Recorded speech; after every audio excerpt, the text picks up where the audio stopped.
Evoli formulaici, genetriaci, ricorrenze, commemorazioni, rilevamenti demoscopici e musica per voi. La verità è che sono cattivo, ma questo cambierà. Io cambierò. È l'ultima volta che faccio cose come questa. Metto la testa a posto, vado avanti, rigo dritto, scelgo la vita. Già adesso non vedo l'ora. Diventerò esattamente come voi. Il lavoro, la famiglia, il maxi televisore del cazzo, la lavatrice, la macchina, il CD e l'apriscatole elettrico. Buona salute, colesterolo basso, polizza vita, mutuo, prima casa, moda casual, valigie, salotto di 3 pezzi, fai da te, telequiz, schifezze nella pancia, figli, a spasso del parco, orario d'ufficio, bravo a golf, l'auto lavata, tanti maglioni, Natale in famiglia, pensione privata, esenzione fiscale, tirando avanti, lontano dai guai, in attesa del giorno in cui morirai. Ora siete qui e ci rimanete e ci rimaniamo. Qui è Radio Libertà, qui è Che giorno è, qui è Francesco, meravigliosamente sulla tolla di comando in regia tecnica, qui è anche Cicce Barbù, mi raccomando, tutti insieme sospesi a 137,5 metri sopra il livello del mare, in simultanea con noi quando sono scoccate le 12:38.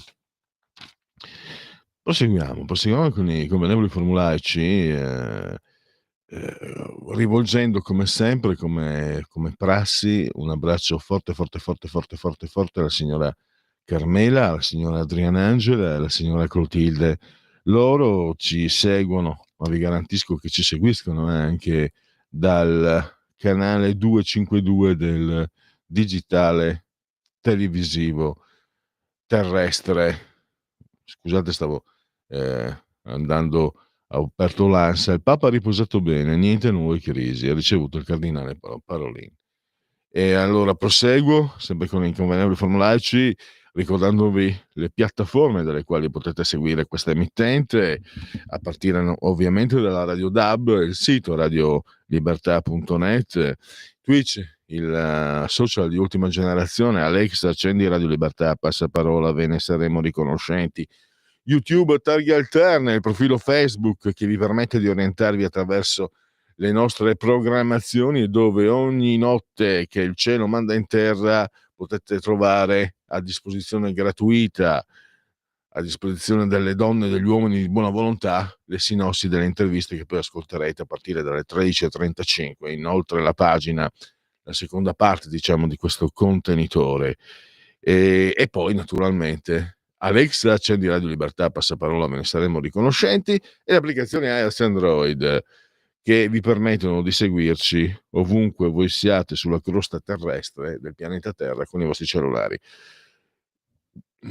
Per terminare i convenevoli formulaici, le rivelazioni meteorologiche, la commissione interna conferma che la temperatura in questi lochi si è attestata a 24,2 gradi centigradi sopra lo zero, esternamente 10,4, 94% la pressione e 1019 tondi millibar. 1019 tondi millibar la pressione, 94% l'umidità. Linee aperte, se qualcuno vuole intervenire, i telefoni sono a sua disposizione, 0292 94 7222, e invece il servizio WhatsApp, anch'esso sempre a vostra disposizione, al seguente numero 340 670 9659. Intanto mi è arrivato un ciao, non è firmato, ma prendiamo. Ciao, ricambiamo. Ciao, che lo sapete tutti, è un saluto veneziano. Ciao, scavo suo. Perché scavo? Perché dunque gli schiavi, non gli slavi, sciavi, si dice ancora in dialetto, sciavi, slavi, perché nel periodo della Serenissima molta servitù, insomma, molto servizio veniva prestato dalle popolazioni dalmate slave, dove peraltro si parlava l'istro-veneto, e credo sia rimasta sembra ancora qualche traccia. Io ricordo con grandissimo stupore, credo fosse il 1990, ero credo in Croazia, siamo andati a pranzo con amici ed ero uscito, faceva molto caldo, mi ricordo, ero uscito a prendere una boccata d'aria e fumarmi una sigaretta, si poteva fumare in locale, e sentivo c'erano degli anziani del luogo, cioè anziani che ho la mia età adesso, ma sto parlando di 35 anni fa, insomma, li sento parlare, aspetta un attimo, guarda, mi qua capisco qualcosa. Insomma, parlavano un idioma molto vicino, molto prossimo, molto simile al veneto. All'epoca non ne sapevo molto, poi anche arriva la Lega, quindi a parte che ero simpatizzante del Movimento Friuli, a dire la verità, già allora. Ma comunque quelle tematiche in ogni caso mi sono interessate, sempre interessate, sta di fatto che poi ho scoperto appunto che c'è questa fascia dell'Istro Veneto che aveva ancora qualche, diciamo, qualche flebile palpito anche in piena Jugoslavia. Forse era prima del 90, credo fosse proprio 88, forse addirittura, perché mi sembra non fosse ancora scoppiato il conflitto. A Trieste si parla una specie di Istro Veneto, insomma, o Veneto Giuliano. Comunque sono tutte, diciamo, varianti della lingua veneta. Non so perché vi ho detto questo, perché adesso non so, mi è scappato, sapete, mi faccio prendere.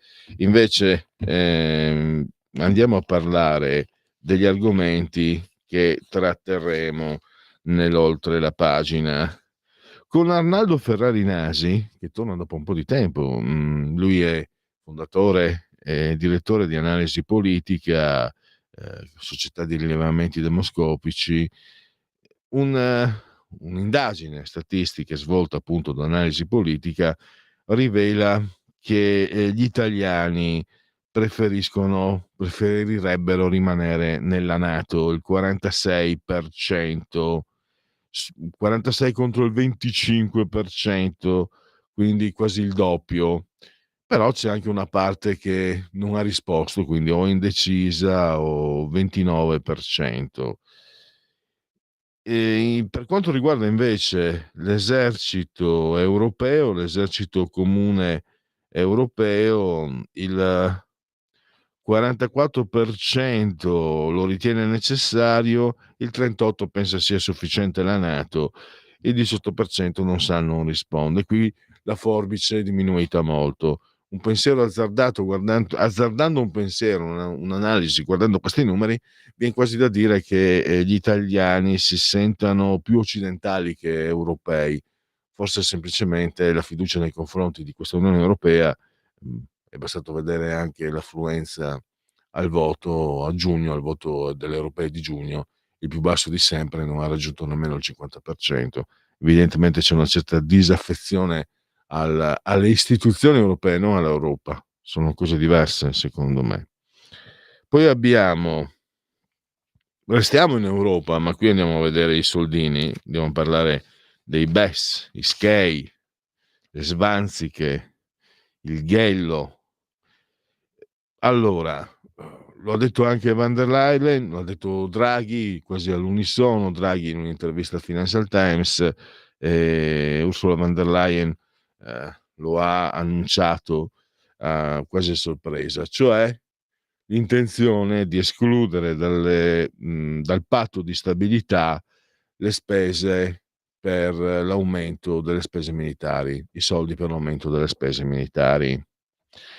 E qui viene meno un caposaldo delle politiche europee, cioè i bilanci dei singoli stati, che sono sempre stati messi davanti a tutto, perché il patto di stabilità prevede anche delle percentuali che armonizzino i vari bilanci in modo che non ci sia chi ha sfora, chi ha un debito pubblico, chi ha una situazione molto, diciamo, diversa da altri paesi. Perché necessariamente, anche se io posso spendere più soldi per comprarmi le armi, posso farlo perché tu lo escludi dal patto di stabilità europeo, io comunque aumento il debito. E chi paga? La domanda di Lituri, che il qui prodest latino, chercher l'argent, non più chercher la femme, come era nei vecchi gialli francesi. E paga chi? La BCE. La BCE, che è l'unica istituzione che può produrre moneta, semplice. Quindi diciamo che Draghi e Ursula von der Leyen devono fare i conti con Madame Lagarde. Vediamo quindi. Allora, intanto, spiega Liturri, von der Leyen ha trovato 93 miliardi di fondi non spesi che erano stati destinati al Covid, perché von der Leyen ha detto dobbiamo fare come abbiamo fatto con il Covid, però 93 miliardi sono una cifra rilevante, ma le spese previste complessivamente sono di 500 miliardi e quindi resta appunto solo la BCE. Però la BCE poi cosa fa? Compra il debito dei singoli stati, ma però dopo deve trovare qualcuno che glielo compri. Insomma, una partita pericolosa. Ci spiega Giuseppe Liturri della Verità, di Start Mag e anche di Out, l'ultima pubblicazione online che porta la sua firma, e non solo ovviamente, ci spiega quali sono i rischi, quali sono le prospettive in un quadro così così complicato, insomma. Allora adesso volevo andare a fare una panoramica, perché ovviamente come è necessario stiamo tutti dedicando uno sguardo e anche una preghiera per chi sa pregare a Roma, al Gemelli, a quello che Giovanni Paolo II chiamava il Vaticano III, dopo il Concilio Vaticano I, il Concilio Vaticano II, quello in cui mi sembra che aveva partecipato lo stesso Papa Wojtyla, perché vi ricordate, dopo l'attentato spesso e volentieri Papa Wojtyla aveva bisogno di controlli e si recava a Gemelli, quindi l'aveva chiamato il Vaticano III. Ma io non sono un vaticanista, l'ho letta stanotte sui giornali questa notizia, insomma. Andiamo a vedere allora cosa ci dicono proprio i giornali. Il Cremlino, possibile una vasta. Guarda lì, mi arriva subito la pubblicità guastatrice della libera informazione. Il Cremlino, possibile una vasta interazione con gli USA sulle terre rare. Trovata morta coltellata in casa nel Pratese, fermato il figlio, calano gli omicidi ma è boom dei giovani che uccidono. Un giovane ricercatore nato con paralisi cerebrale diventa cavaliere dell'ordine al merito. Andiamo al Corriere. Il Papa ha riposato bene, la nota della Santa Sede, ieri ha ricevuto il cardinale Parolin, le condizioni sono ancora critiche. Il senatore Occhiuto, troppo dolore per la morte di mio figlio, pensavo di poterlo proteggere e invece no. Bollette, l'irritazione di Giorgetti dopo lo stop di Meloni, trovati 3 miliardi, non si fa così. Bonus sociale, taglio IVA, cosa c'è nel decreto? Dopo 3 anni di guerra, la Russia controlla il 20% dell'Ucraina, Macron, la tregua nel paese forse già entro qualche settimana. Esplosivi nei visori dei soldati russi, così è nata l'operazione di Kiev ispirata a Israele.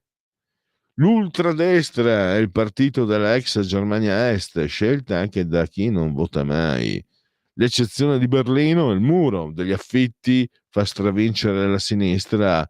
La BBC ritira il film su Gaza, uno dei bambini è figlio di un ministro di Hamas. Poi abbiamo Repubblica.it, la diretta Mosca pronti all'accordo su terre rare con gli USA, posizione equilibrata dell'ONU. All'ONU, caso Al-Masri, si discute la sfiducia a Nordio, i banchi della maggioranza quasi deserti. La mozione, i big del centrodestra non interverranno a difesa della ministra Santanchè.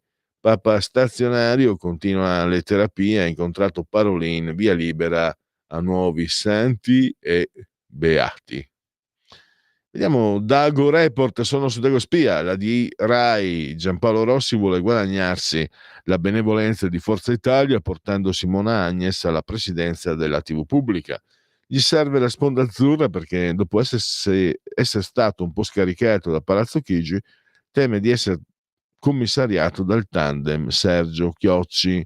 Per accontentare Forza Italia deve ottenere il sostegno dei 5 Stelle, dando in cambio il TG3 e forse Rai Cultura. A quel punto a prenderla in saccoccia sarà la Lega, che sognava di piazzare i suoi zuppi e di liberatore in qualche casella di rilievo. Altri ceffoni per Salvini. Lollo, quanto ci è rimancato? Finalmente l'ex compagno di Arianna Meloni è tornato con una gaffe epica delle sue. L'abuso d'acqua può portare alla morte e Travaglio si fa interprete del sollievo collettivo. I cinesi non abboccano, l'attuale spesa per la difesa è del tutto necessaria. Pechino stoppa subito le convergenze di Trump e Putin e hanno aperto un dimezzamento dei rispettivi budget militari, ma solo se lo fanno anche le potenze rivali. Pechino non si fida e vuole tenersi le mani libere per invadere Taiwan. La Cina ha sempre aderito fedelmente al percorso dello sviluppo pacifico.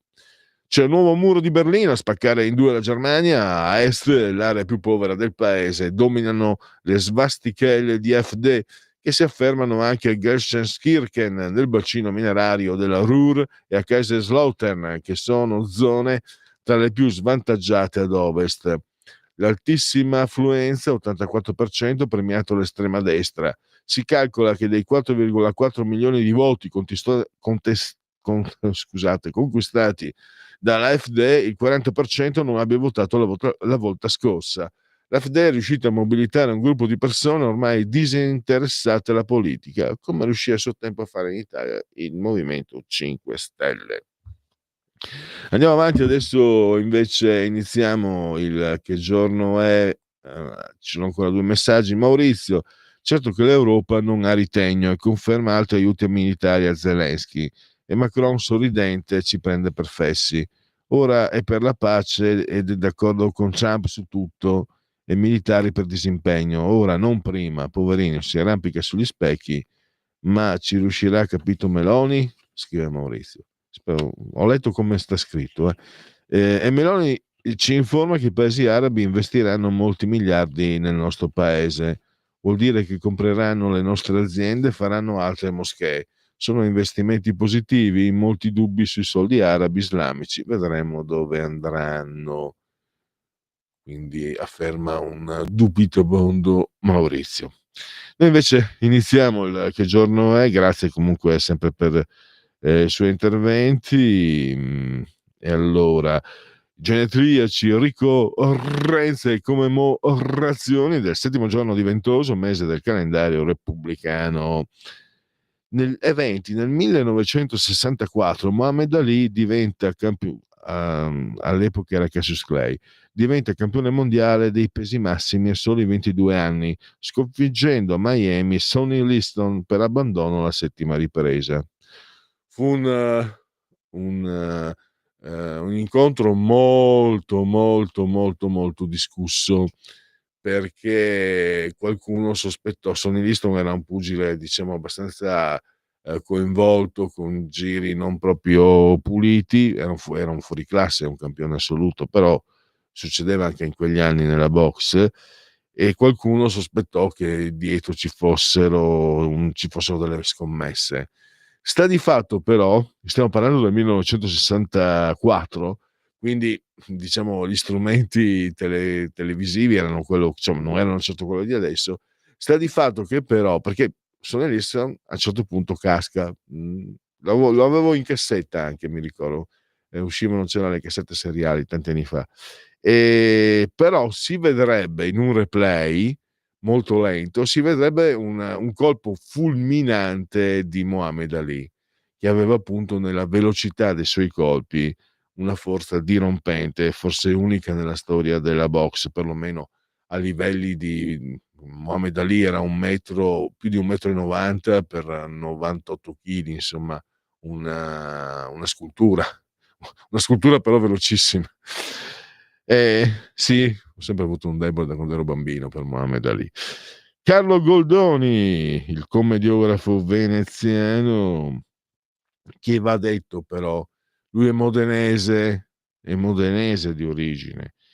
Le bugie sono così feconde, ha detto, che da una ne nascono 100. La pittura, direi morbida, l'impressionismo seducente di Pierre-Auguste Renoir, che poco prima di passare a miglior vita nel 1919 disse: forse adesso incomincio a capire qualcosa. E, tra l'altro, se non sbaglio, lui è il papà. E c'è un legame parentale sicuro, credo sia il papà del famoso celebre regista poi, Renoir, regista diciamo degli anni, primi decenni del secolo scorso, un regista importante del cinema francese e mondiale. E poi, qui bisognerebbe sentire Corrado Ocone, perché c'è il genetriaco di Benedetto Croce, che è stato sicuramente uno dei pensatori.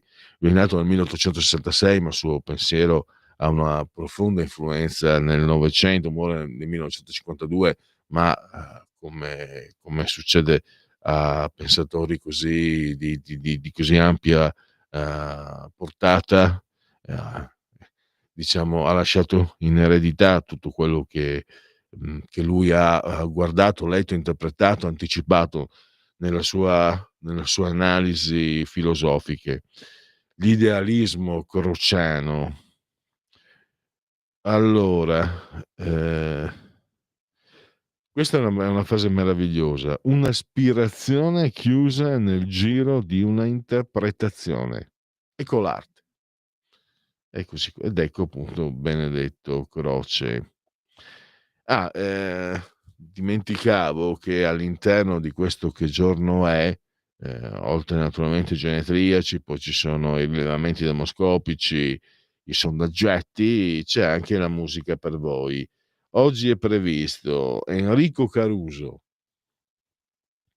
fantastico Enrico Caruso, e poi George Harrison dei Beatles, però noi facciamo sentire alcune composizioni sue da solista, perché va detto che tutti i Beatles, poi non solo John Lennon, moltissimo Paul McCartney, ma anche George Harrison, dopo lo scioglimento del 68 hanno continuato singolarmente a produrre musica molto, molto amata dal grande pubblico. Sono le 13, allora c'è l'avvicendamento al vertice, ritorna Sveva, reduce da un malanno che l'ha messa fuori gioco, ma eh, tanto Sveva ha scelto anche una giornata un po' così oggi, perché è una giornata uggiosa. Intanto ci fermiamo, facciamo partire un brano musicale, non so quale sia stato lasciato in preparazione. Bene. Allora, Sveva, vediamo se Francesco ti ha lasciato in macchina un brano già pronto da far partire, altrimenti scegli tu. Pavarotti? No, non c'è Pavarotti, non c'è, casomai c'è Enrico Caruso. Pavarotti era ieri. L'ho lasciato. Pavarotti l'avevo messo io ieri, tra l'altro. Allora, dai, Enrico Caruso non so quale ti ho messo, non so se ho Sole mio, ce ne sono 3 o 4, Sole mio. Una furtiva lacrima. Sì, dai, una furtiva lacrima, visto che oggi piove.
Eccoci di nuovo in diretta a Radio Libertà.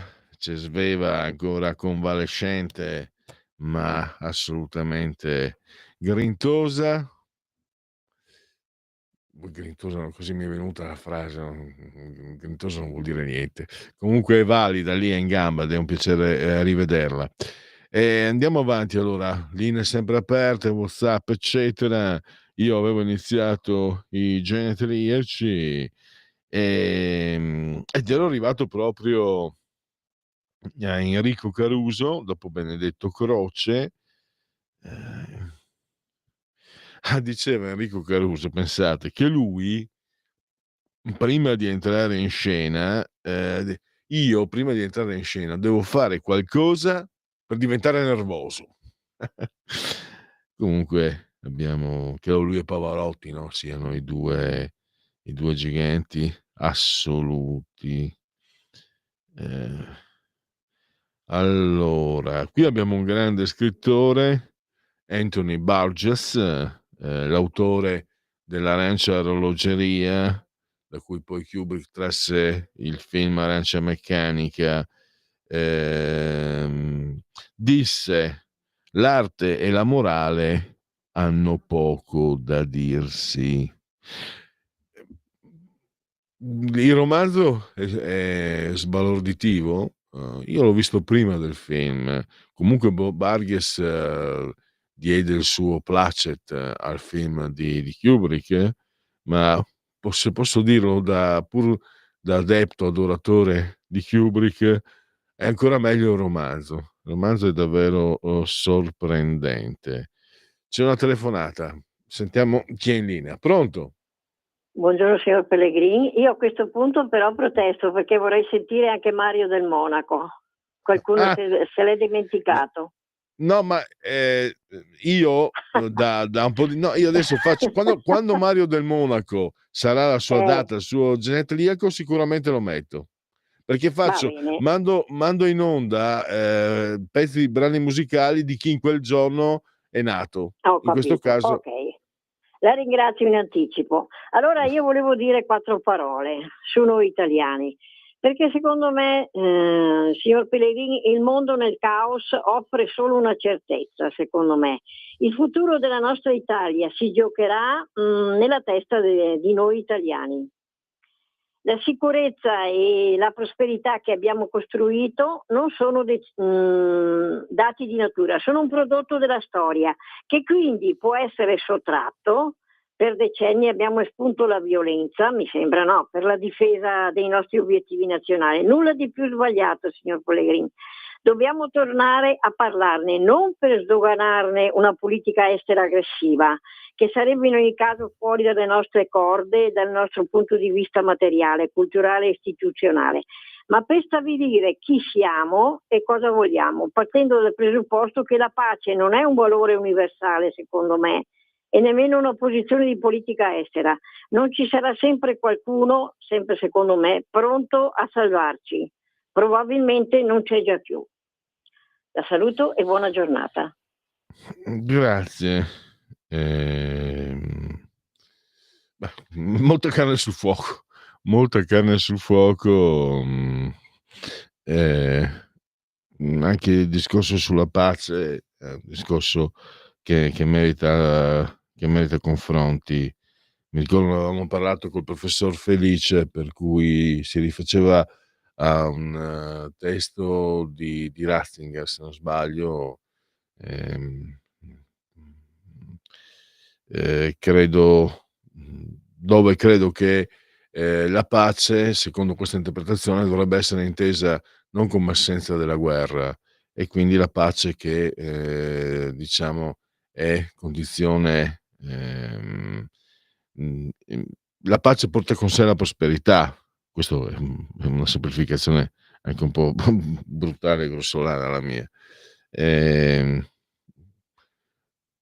Terrò presente anche questo spunto che mi sembra come argomento rientri nelle tematiche che con i miei modesti mezzi cerco di affrontare, ma io, i miei modesti mezzi, ma siccome non sono io il professore, ma quelli che di solito chiamo a intervenire, e quindi io posso permettermi di avere i modesti mezzi, cercare ovviamente di migliorare sempre. È importante però che siano gli ospiti che dicano cose interessanti, dicano cose importanti. Allora, ero arrivato a Sveva, ricordati all'armadio del Monaco, se quando, anzi, dopo vado a vedere quando è nato, così me lo segno. Dicevo Anthony Burgess, pensate, parlava sempre il signor Lisetta dell'Italia, eccetera. Negli anni 70, quindi credo sia è un leone o un cancro? Un leone o un cancro? Eh, Comunque, beh, se sarò se sarò ancora vivo il 27 luglio. Che giorno è che quest'anno? Vediamo che giorno è, perché se sabato o domenica. Leone.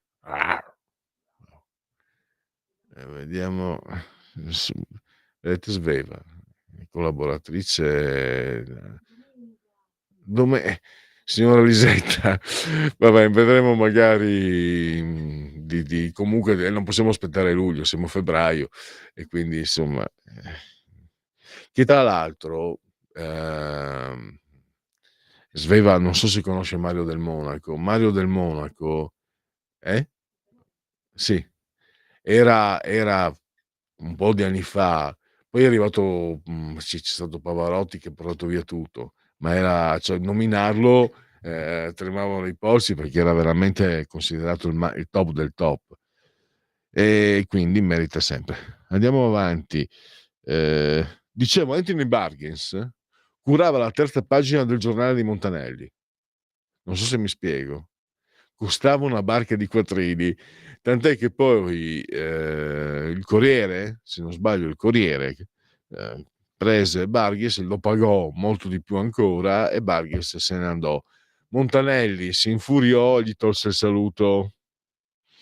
Però pensate, in quegli anni Burgess era uno degli intellettuali più in voga, più in auge, europei, non inglesi, proprio era davvero se posso dirlo, forse un po' volgare, peso massimo della cultura e dell'intelligenza di quegli anni, e curava la terza pagina del giornale. Insomma, diciamo che all'epoca i giornali, e qui bisogna che ci si interroghi un pochino, perché significa che il giornale abituava molto bene, poi il giornale di Montanelli, ma non solo, era, diciamo, offriva un servizio di altissima qualità ai propri clienti, ai propri lettori, e forse anche per questo che all'epoca i giornali vendevano milioni di copie e adesso invece infinitamente meno, al di là che poi la TV, i social, eccetera, eccetera, eccetera. Comunque fatalmente il numero di copie cartacee era destinato a diminuirsi. Dopo Anthony Borgens restiamo nel Regno Unito con George Harrison, e invece andiamo in Puglia, Calabria, Milano. Sto parlando di Antonio Teo Teocoli, nato a Taranto, papà però era calabrese, la famiglia era calabrese, e poi salito a Milano, dove poi è diventato cantante, ballerino, faceva parte credo del clan di Adriano Celentano, poi è diventato attore, perché mh, io mi ricordo che Teo Teocoli inizia credo con Max Cipollino, la Tele Lombardia, con degli sketch che hanno un grande successo, tant'è che Teocoli poi arriva anche ai drive-in e poi negli anni successivi diventa un comico sempre più affermato. Negli anni 90 la grande esplosione sia con Fazio che con la Jalapas Band. Ma lui inizialmente, me lo ricordo, entra nel mondo, diciamo, del cinema, dello spettacolo, come attore bello, perché sicuramente ancora adesso, che quanti anni compie? 80 anni, è ancora un bell'uomo, figuratevi, da giovane era veramente un bellissimo uomo.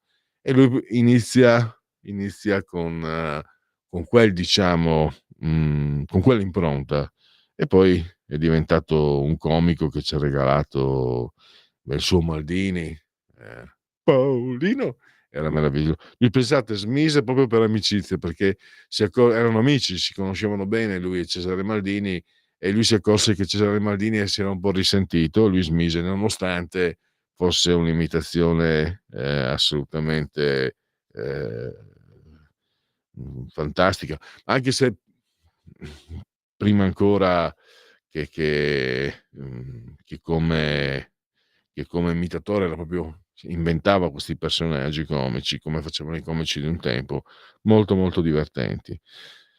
A Montichiari è nato, mi sembra viva ancora, Aldo Busi, uno scrittore virtuoso, bravissimo. Il suo Sodomia e Corpo 11 irruppe nella narrativa italiana degli anni '80, credo di ricordare. Non l'ho letto, ho letto Cazzi e canguri, sì, pochissimi canguri, e sinceramente è un virtuoso della parola. Come narratore non sono rimasto convinto, è bravissimo, è fantastico, ma molto bravo, c'è un piacere leggerlo, ma la bella parola non fa di per sé, non porta con sé automaticamente una bella narrazione. Saper narrare, saper raccontare non significa saper usare le parole. Le parole, saper raccontare e saper usare le parole non sono necessariamente imprescindibili l'uno dall'altro. Se tu sai raccontare, puoi esprimerti in qualsiasi modo, poi le parole vengono da sé, sia che tu abbia una promanazione orale che scritta. È il motivo per cui non sono diventato scrittore. Semplice, no? La sua frase: "Non si mettono le mutande alle parole". Poi il Richelieu del giornalismo italiano, Paolone Mieli, che devo dire, dopo il 7 ottobre è sempre stato un po', c'è questa parola inglese, embedded, no? Un pochino ci si ricorda il suo outing nel 2006 in favore di Prodi, che poi però eh, non fu il massimo, no? Lì perse parecchio terreno Paolo Mieli come, diciamo, figura autorevole dell'intelligenza italiana, perché il governo Prodi del 2006-2008 non funzionò. Era una cozzaglia, di politici molto lontani tra loro. Credo che lui sia stato anche costretto, perché io mi ricordo, mi rimase molto impresso questo. Era Adesso no, non sembra, probabilmente ci abbiamo fatto il calo, ma nel 2006 intanto il Corriere vendeva molte più copie e aveva sicuramente più autorevolezza di adesso, ehm, come in genere i giornali, e quindi stupì molto questa presa di posizione. Il Corriere, che è eredità del pensiero liberale milanese, eccetera, eccetera, eccetera, che prende posizione per un candidato politico. Stupiva. Poi ho visto dei segnali per cui secondo me Paolo Mieli è stato quasi costretto, perché dopo un editoriale nel quale lui spiega, è un intellettuale di primissimo ordine, veramente uno di quei rari casi in cui la preparazione si accompagna a un'intelligenza fuori dal comune. Poi non si è d'accordo con lui, si è dalla parte opposta, ma se non sai riconoscere il valore di uno che sta dall'altra parte, e beh, cambia mestiere, mi vien da dire. E lui, secondo me, lui, diciamo, argomentò molto bene la scelta di campo. Secondo me fu spinto, costretto, perché dopo il suo editoriale ci fu un comunicato del comitato di redazione che gli rimproverava di essere stato troppo tiepido. Doveva spostarsi molto più a sinistra, e quindi vuol dire che aveva a che fare con una redazione che poi infatti, insomma, abbiamo visto il Corriere che fine ha fatto, nel senso che non è certo più il Currierum, come dicono qua a Milano. E peccato che hanno cambiato tutto adesso. Bisogna che non riesco più a recuperare Rai Storia, perché le sue trasmissioni su Rai Storia erano l'unico motivo per cui non provi mal di fegato quando paghi il canone, quando ti portano via i soldi del canone Rai. L'unica trasmissione che avesse un senso e un valore. Giampiero Marini, giocatore, è stato anche allenatore dell'Inter, ha vinto una Coppa UEFA subentrando a non mi ricordo più chi, francamente. È stato campione del mondo come giocatore e adesso fa il broker, è appassionato di finanza e fa il broker. Tea Pantaleoni, in arte Tea Leoni, che ha detto: "È divertente essere sexy". E beh, se lo sei, guarda un po'. Tea Leoni lo è, ed è di origine maceratesi, come Lionel Messi, il calciatore. Poi l'eleganza soave, sublime, dal Salento, Flavia Pennetta, che ha vinto uno slam ed era arrivata al sesto posto nelle classifiche del tennis. E poi abbiamo il regista irlandese, 2 nomination, un Oscar, Neil Jordan, La moglie del soldato, e poi anche In compagnia dei lupi, alcuni suoi film, 2 dei suoi film. Questi li ho visti tutti e 2, gli altri non li ho visti, quindi non mi pronuncio. Adesso un intervallo musicale, poi andiamo ai sondaggetti, ai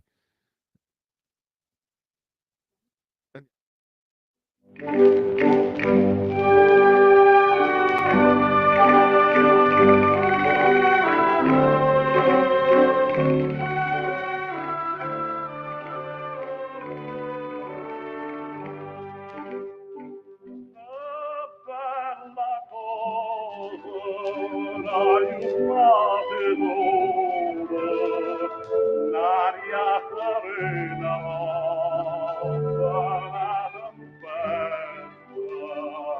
all'aria fresca, baraggia la festa, che bella cosa n'hai una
notte io sono licenza, la bene guarda la rincunia, sotto foresta tua s'arria, quando fa notte io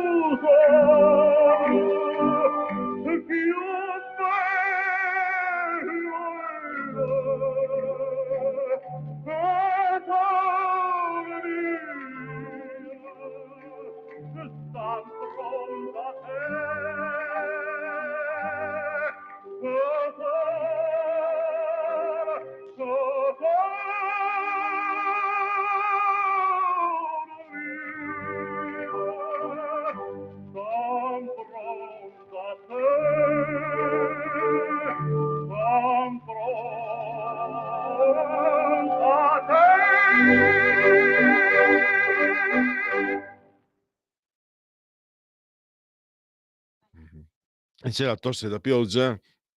Devo dire che c'è una discrepanza tra queste note soavi, meravigliose, fantastiche di Caruso e il tempo che c'è oggi. È un tempo che fa presagire la primavera, perché per fortuna non ti ghiaccia più le ossa l'acqua che scende e quindi insomma siamo anche il 25 infatti mi sono dimenticato prima, i genetriaci erano del settimo giorno di Ventoso, mese del calendario repubblicano, per tutti un martedì, martis 25 di febbraio, anno domini 2025, me ne ero dimenticato, porca miseria. No, ma però diciamo che sentire Caruso che canta Sole Mio e la pioggia sono immagini abbastanza discostanti tra di loro.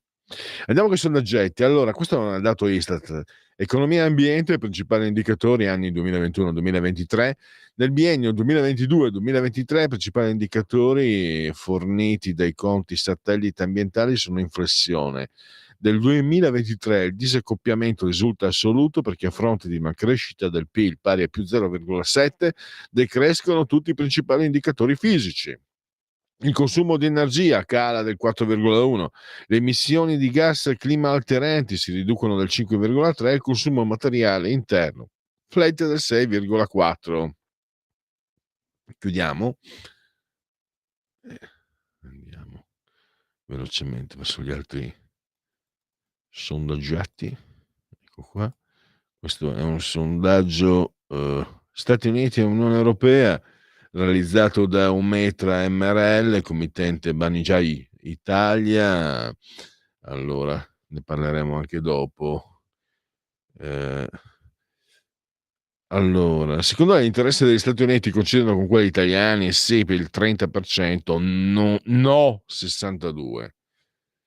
E poi gli interessi dell'Unione Europea coincidono con quelli italiani, 47,3 sì, 45,6 no. Più Europa al 53,4, meno Europa al 33,2.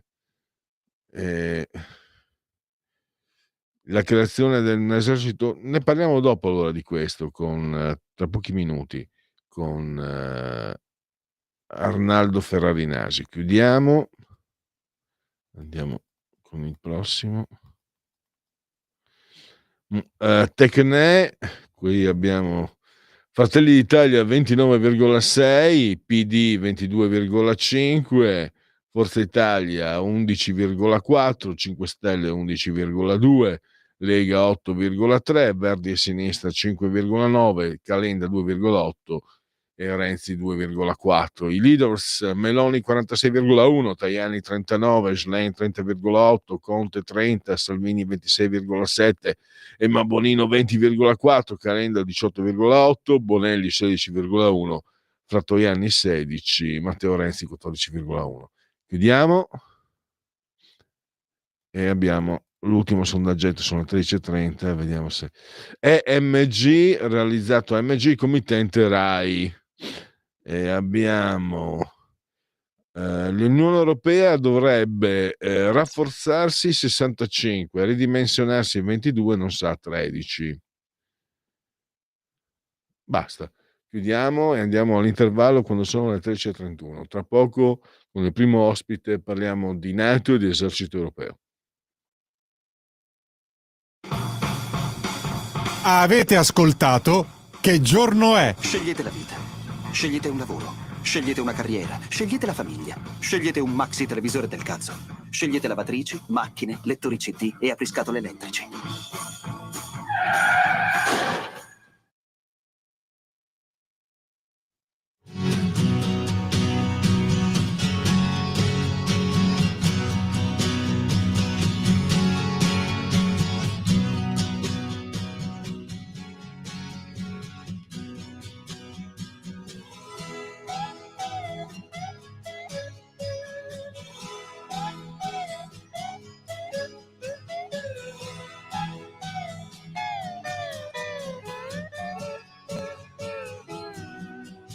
Sweet Lord,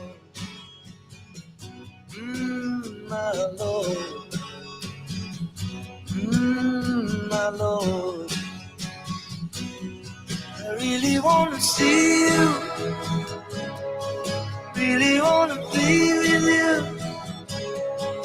really want to see you, Lord, but it takes so long, my Lord, my sweet Lord.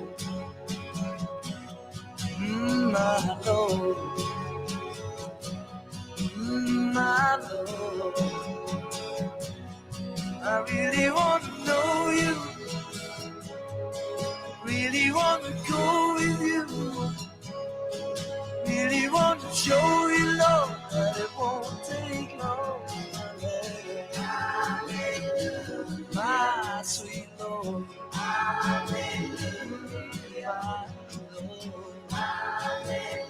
my sweet Lord, really want to see you, really want to see you, really want to see you, Lord, really want to see you, Lord, but it takes so long, my Lord, my sweet Lord, my Lord. My Lord, I really want to know you, really want to go with you, really want to show you love, but it won't take long, my Lord.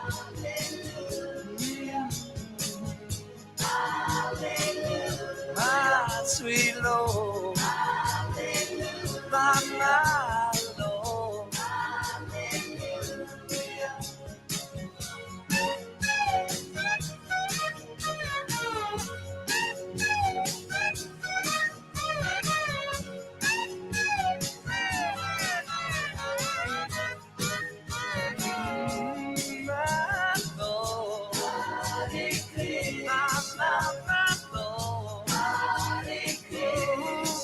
My sweet Lord.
Va ora in onda Oltre la pagina.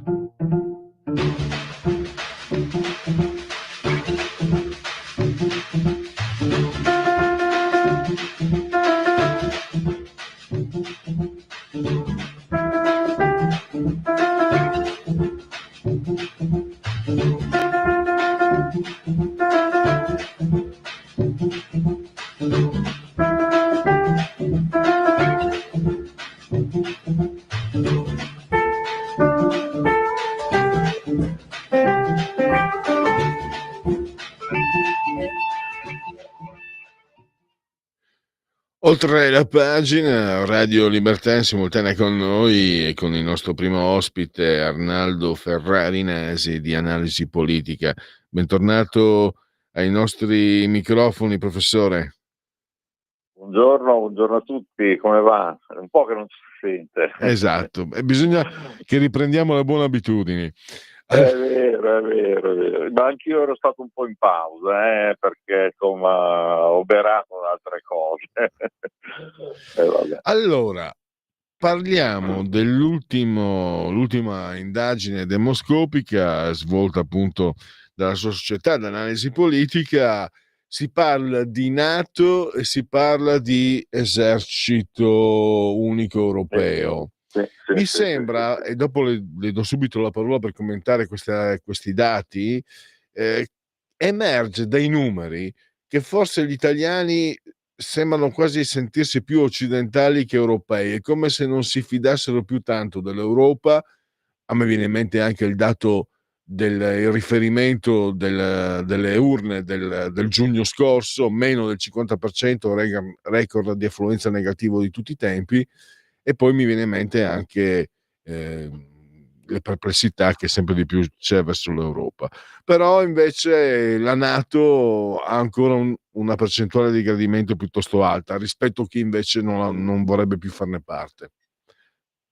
Come stanno le cose, professore? Allora, intanto voglio dire, l'affluenza alle urne in generale si è abbassata in maniera drastica, poi in Italia. Lei adesso il dato che citava era solo per l'Italia o il complessivo europeo? No, in effetti il dato era quello dell'Italia per l'Italia. Faccio a conto, io avevo fatto proprio un articolo forse un anno fa, un paio d'anni fa, cioè passa dal 95% degli anni 50-60 all'affluenza al 85 degli anni 80, poi adesso siamo a livelli drastici, praticamente quasi come in America, insomma, ecco.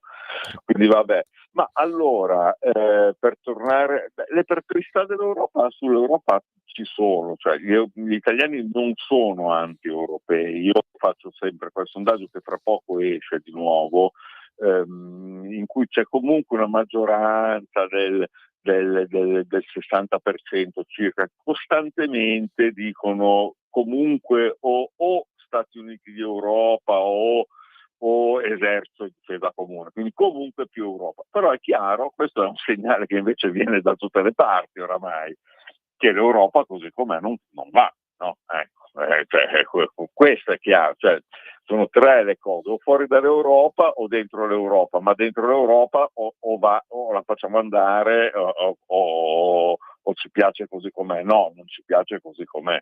Ok, questo è il discorso in generale, non so se lei è d'accordo, ma più o meno quello che viene fuori da tutti i sondaggi, insomma, in questo senso. No, mi permetto, mi fa piacere sentirlo perché lei è uno studioso di questi dati, perché parlando con gli ascoltatori la settimana scorsa dicevo, sarebbe quasi quasi ora di finirla di dire che noi non vogliamo l'Europa. Noi non vogliamo l'Europa di Bruxelles, ma l'Europa la vogliamo.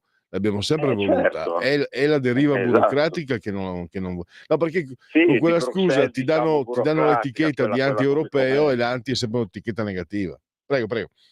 Esatto, anche perché lo stiamo vedendo proprio in questo frangente, cioè noi non andiamo da nessuna parte, ora ci si mettono in tre a schiacciarci, capisci? Cioè, adesso gli Stati Uniti che fanno track il ribaltone, diciamo, comunella, chiamiamola così, con la Russia, noi ci siamo totalmente, no, cioè, spaesati, e la Cina che ride dietro, quindi le tre superpotenze, e noi no, quindi o agiamo come una popolazione di quasi 500.000 persone ricche, perché siamo i più ricchi del pianeta noi, e quelli che hanno la tecnologia, o agiamo tutti insieme, oppure facciamo la fine dell'Uganda. Quindi e per questo bisogna farla funzionare, cioè, no, questo si ricollega a quanto dicevamo un secondo fa, no? Quindi non la burocrazia ma la pragmaticità, ma questo voglio dire lo stiamo vedendo a suon di elezioni fortunatamente, no? Ecco. Per tornare al nostro sondaggio adesso, allora la NATO, cioè qui non è, ho fatto queste due domande, no? La prima domanda è NATO pagare o uscire, cioè l'Italia verso oggi circa un quarto di meno, no? 1,5-1,6 rispetto al 2%, addirittura si parla di aumentarlo. E proprio nella domanda ho detto sì, lei vorrebbe aumentare, diciamo, la quota a sacrificio di qualcos'altro, perché è chiaro che se i soldi li levi, cioè li metti nella spesa militare, li levi a qualcos'altro, quindi è questo, e io l'ho messo nella domanda. Oppure uscire dalla NATO e basarsi sulla forza militare del Stato, perché è chiaro.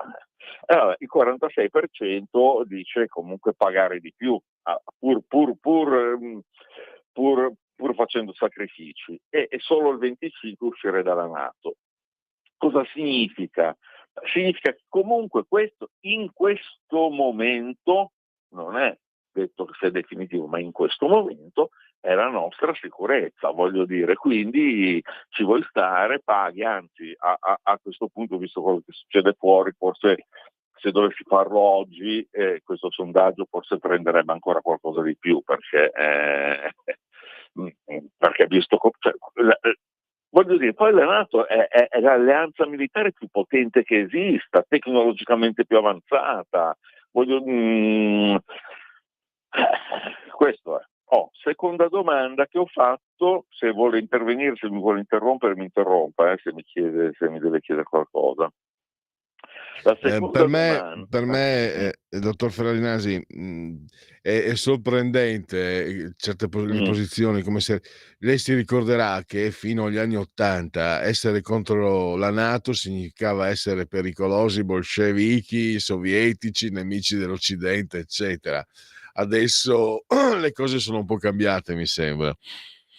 Ma sì, vabbè, ma un conto è gridare, ma NATO, americani, imperialisti, quelle robe lì va bene, ok, eccetera. Cioè, un conto quando c'è la guerra lì vicino, quando c'è questi qua che mostrano i muscoli, adesso li mostrano pure dall'altra parte, no? E poi c'è la Cina, hai capito, che manda i missili sulla Luna e c'ha le testate nucleari, cioè oramai voglio dire, il mondo è cambiato e i nostri amici della zona ZTL, insomma, cambiano un po' anche loro, o perlomeno in parte. L'altra cosa, però, vede, questo a me piace invece di più, la seconda domanda, no? Ok, esercito europeo, è meglio creare un esercito europeo o è sufficiente essere membri della NATO? 44 per esercito europeo, 38 per è sufficiente essere membri della NATO. Allora, voglio dire, intanto la risposta in generale è che comunque noi abbiamo bisogno di difesa e di sicurezza, no? Però la difesa ce la facciamo noi, cioè c'è una preferenza, no, nel farsela noi. Ok, fuori gli americani, fuori gli altri, siamo noi europei, quindi ritorniamo ad Bruxelles non si occupa di banane ma si occupa di cannoni, o comunque si occupa di cose grosse, ok? Quindi la facciamo funzionare.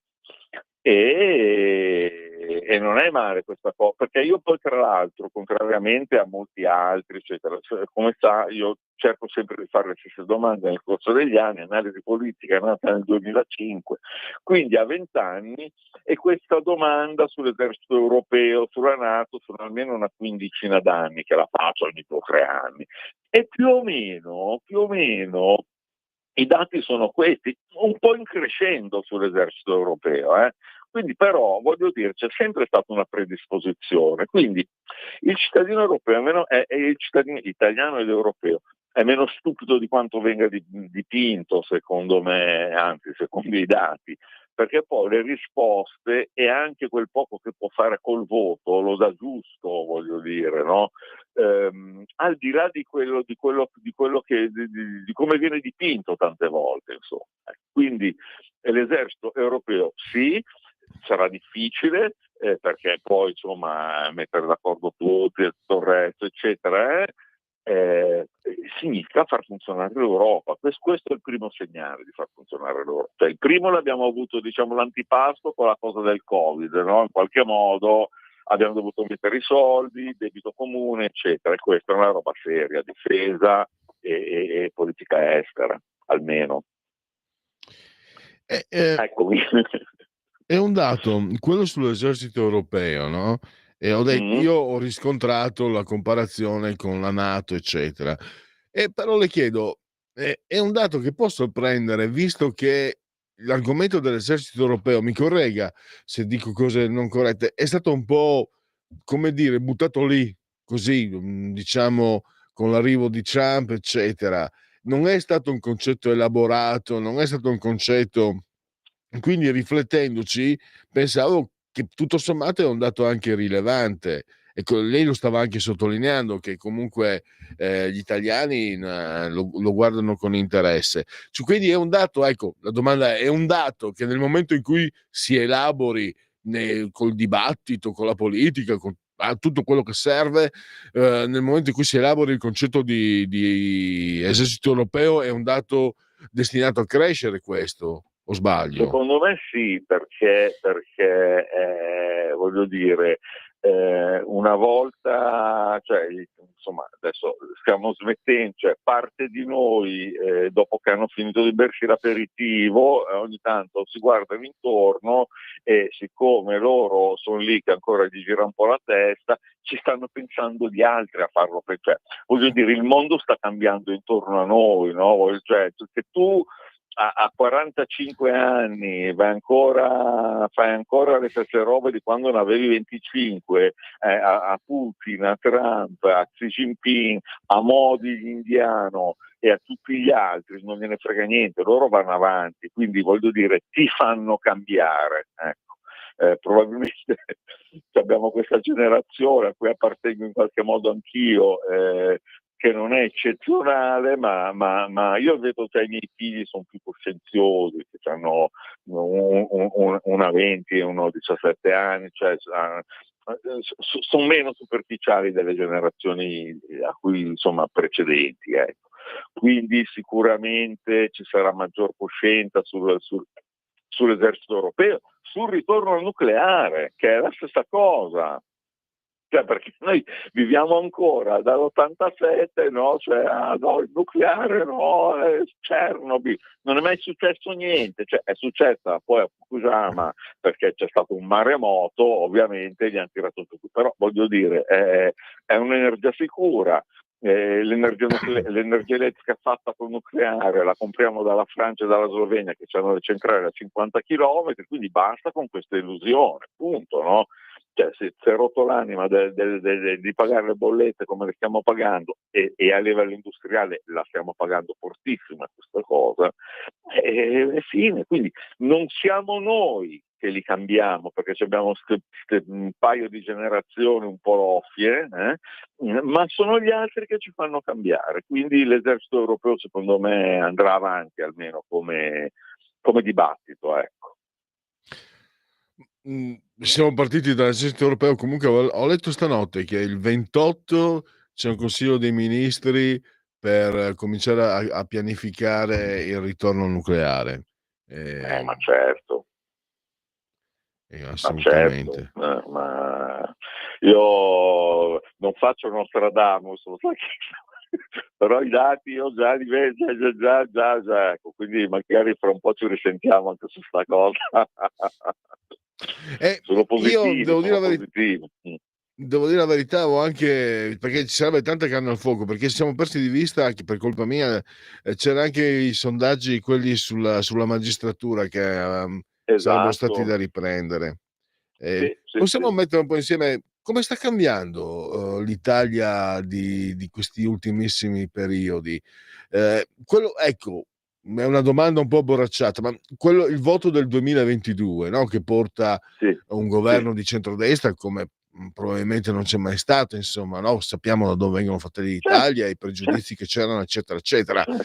Ecco, è iniziato un cambiamento che è ancora in atto, poi ci sono le reazioni ovviamente a questi cambiamenti.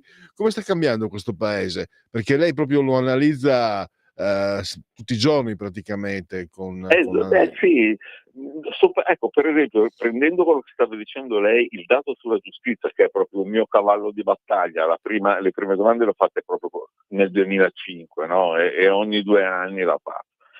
Intanto siamo a livelli plebiscitari, no? Di gente, di persone, di cittadini che vogliono comunque una riforma, la responsabilità civile e tutte le solite cose che noi ci diciamo, no?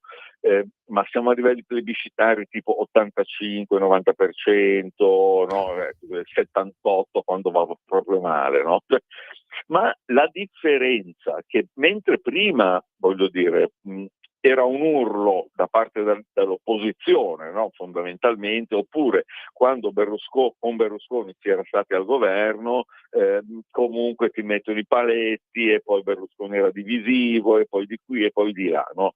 Adesso dal 2002, cioè del 2022, si sta concretizzando sta cosa, no? Si sta così come l'autonomia differenziata, così come il premierato. Cioè, io vedo dai sondaggi, e c'è molto più dibattito, che le persone sono più attente, no? E che sono più focalizzate, che la sinistra su questi argomenti è più polarizzata. Cioè, per assurdo, il dato, sa che si mette insieme il molto e l'abbastanza, no? Per essere, diciamo, i positivi, così come i negativi, no?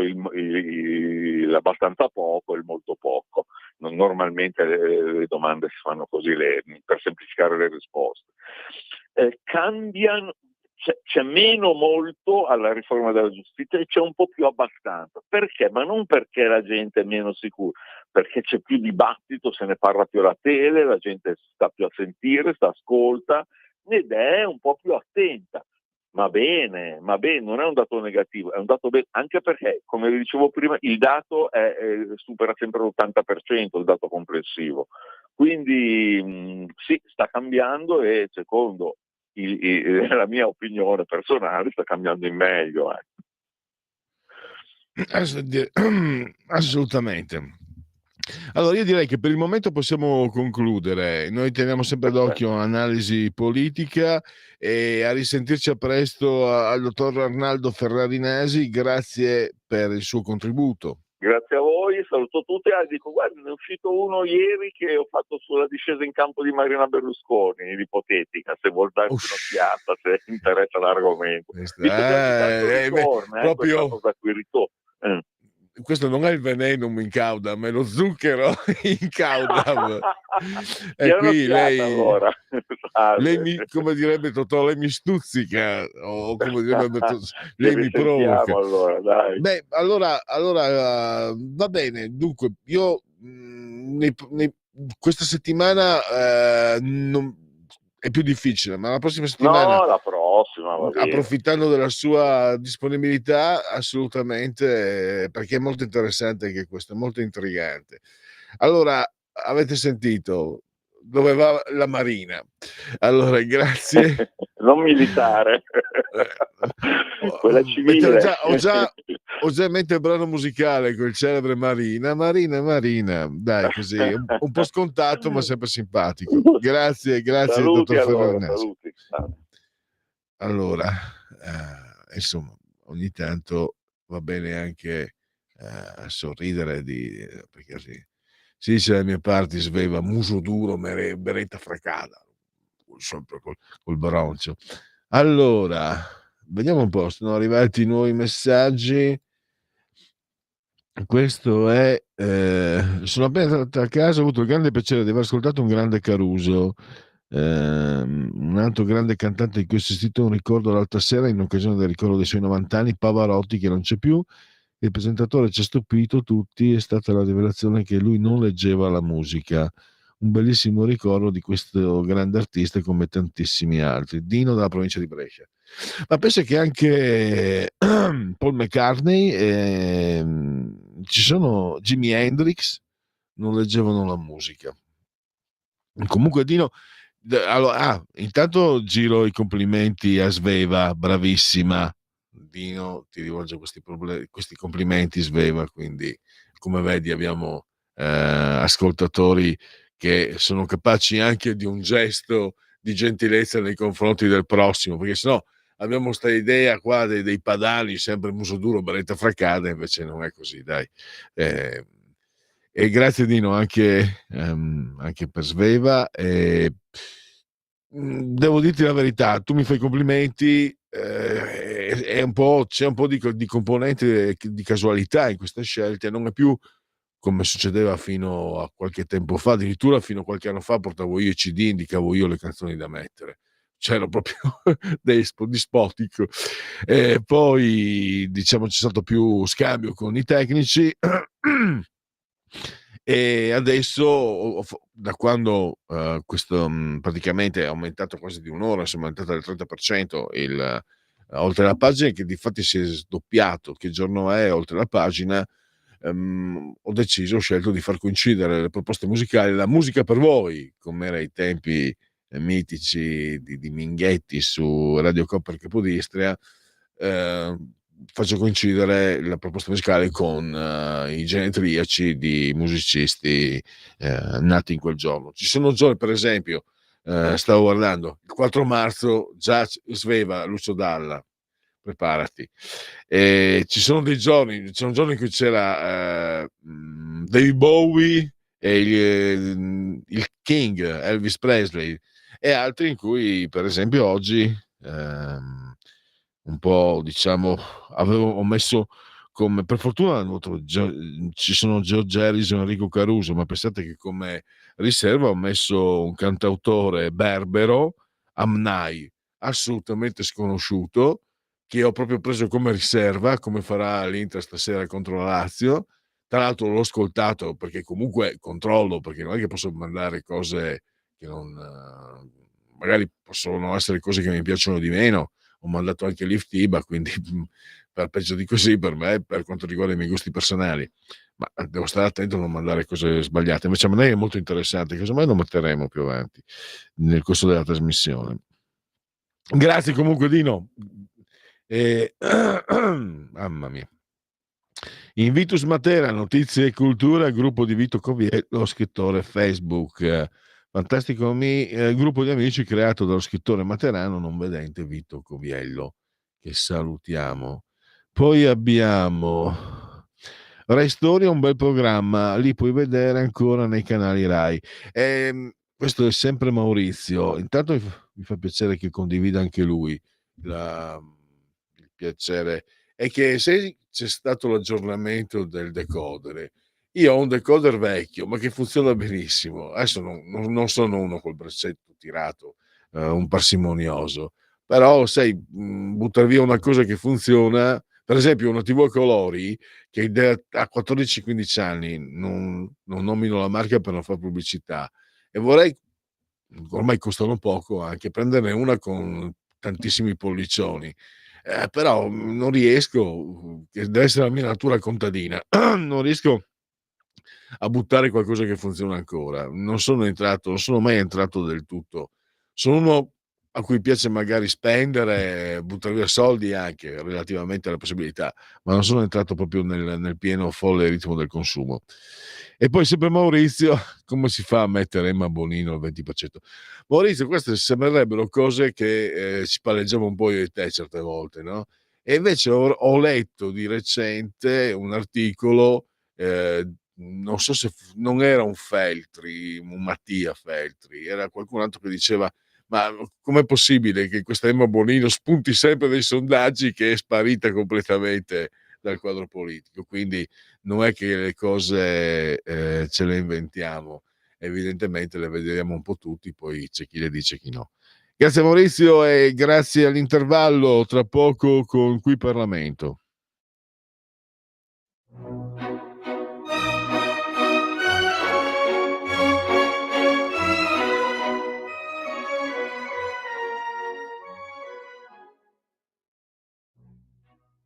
La donna è mobile, qual piuma al vento, muta battendo di pensiero. Sempre una babilella da provviso, il pianto e il riso nel sogniero. La donna è mobile, qual piuma al vento, muta battendo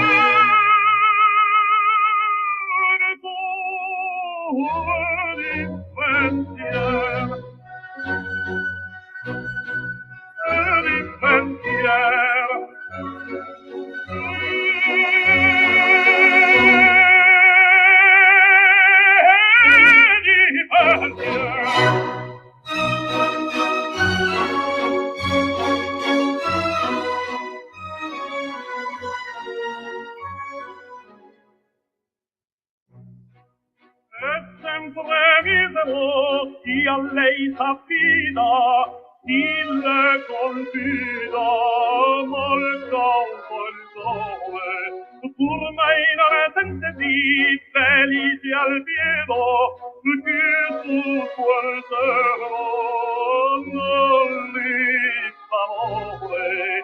La donna è mobile, qual più va il vento, mutava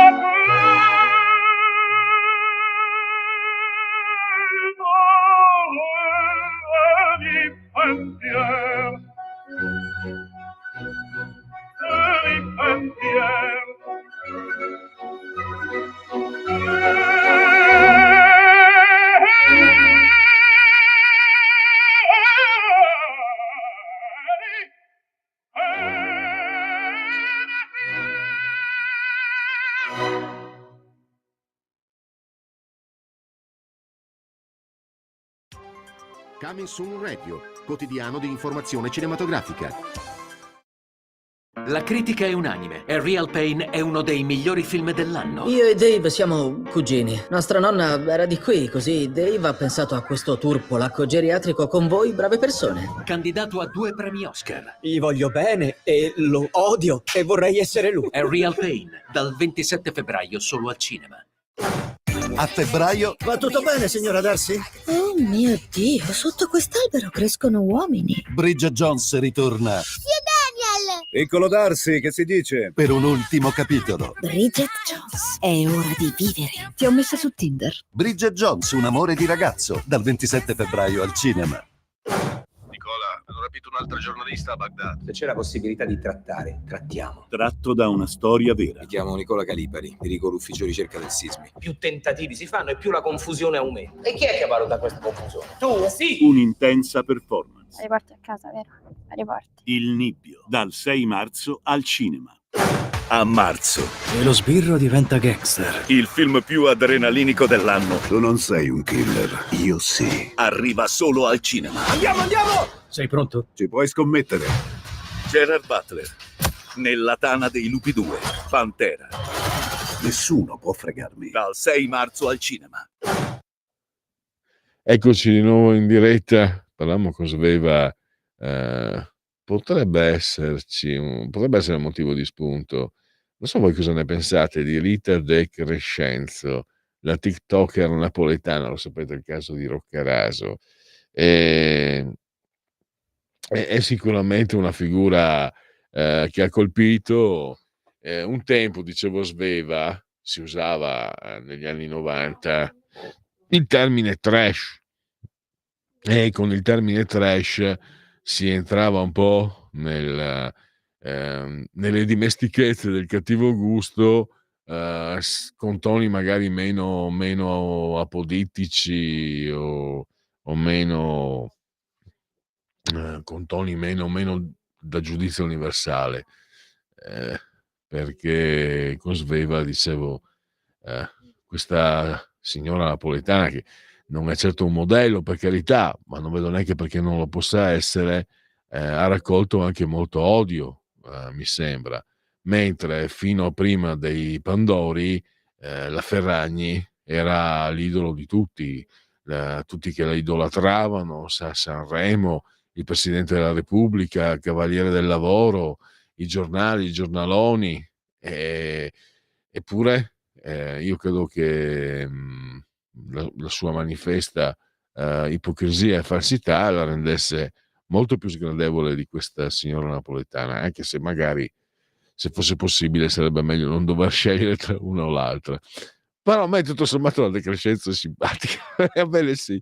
Allora, Macron era a Washington al convincere del Trump a non regalare l'Ucraina a Putin. I leader europei erano a Kiev con Trudeau per manifestare solidarietà a Zelensky, e la Meloni è rimasta a Roma a fare affari con gli Emiratini. I vertici UE con Sánchez, Trudeau e gli altri capi di governo si sono riuniti attorno a un tavolo con l'ex amico per il summit rapporto l'Ucraina. E poi so cazzi, il Galatasaray ha denunciato José Mourinho per razzismo dopo il derby di Istanbul per una frase pronunciata dallo Special contro i membri dello staff del Gala. Dopo un clamoroso tuffo nel primo minuto stavano saltando come scimmie. Il comunicato della squadra che comanda il campionato turco: fin dall'avvio del suo incarico in Turchia, Mourinho ha continuamente pronunciato frasi denigratorie sul popolo turco. Oggi il suo discorso è andato verso una retorica inumana. Povero Mourinho. Oggi ho incontrato Bannon, mi ha salutato romanamente e mi ha detto se vedemo. L'europarlamentare leghista Pasdaran Salviniana Susanna Ceccardi al CPAP ha girato un video sull'altezza del braccio di Bannon con un goniometro immaginario per ironizzare sulla futilità delle polemiche seguite al gesto. A Washington il selfie con Milei, meno Ursula e più Milei, è l'Europa che vorrei. Quel paragone tra i migranti e i chihuahua. Poi abbiamo ancora, sono sempre sull'ego spia, mansione d'onore, €500.000 per non aver fatto un mazzo. A Milano un bancario del credito emiliano è stato ritenuto vittima di demansionamento per essere stato licenziato 2 volte e costretto a non fare nulla. I giudici hanno quindi deciso di concedergli un maxi risarcimento di €500.000. Il lavoratore con contratto di quadro era stato rispedito in filiale per mesi e passato giornate alla scrivania senza incarichi. Allora, sono sempre su Lago Spia. Il Papa ha riposato bene, quindi non ci sono ancora aggiornamenti. Non so se di solito c'è l'aggiornamento delle 12, che è quello che vi ho comunicato anche prima in diretta. Il Papa ha riposato bene, niente nuove crisi. Se ci sono, noi teniamo sempre d'occhio, appena ci sono degli aggiornamenti vi faccio sapere. Allora, adesso mi sono dimenticato che questo è sempre Radio Libertà, oltre la pagina, è arrivato il momento di Qui Parlamento. Adesso avremo, grazie a Sveva, un contributo da Montecitorio, Simonetta Matone, quindi adesso ascoltiamo l'ex magistrata, l'ex giudice, e poi riprenderemo dopo Simonetta Matone un intervallo, magari leggiamo se arrivano dei WhatsApp o se ci sono vostre telefonate, e poi chiuderemo questa tranche con Segui la Lega, e poi alle 14.35 con Giuseppe Liturri parliamo di soldi e Bruxelles, svanziche.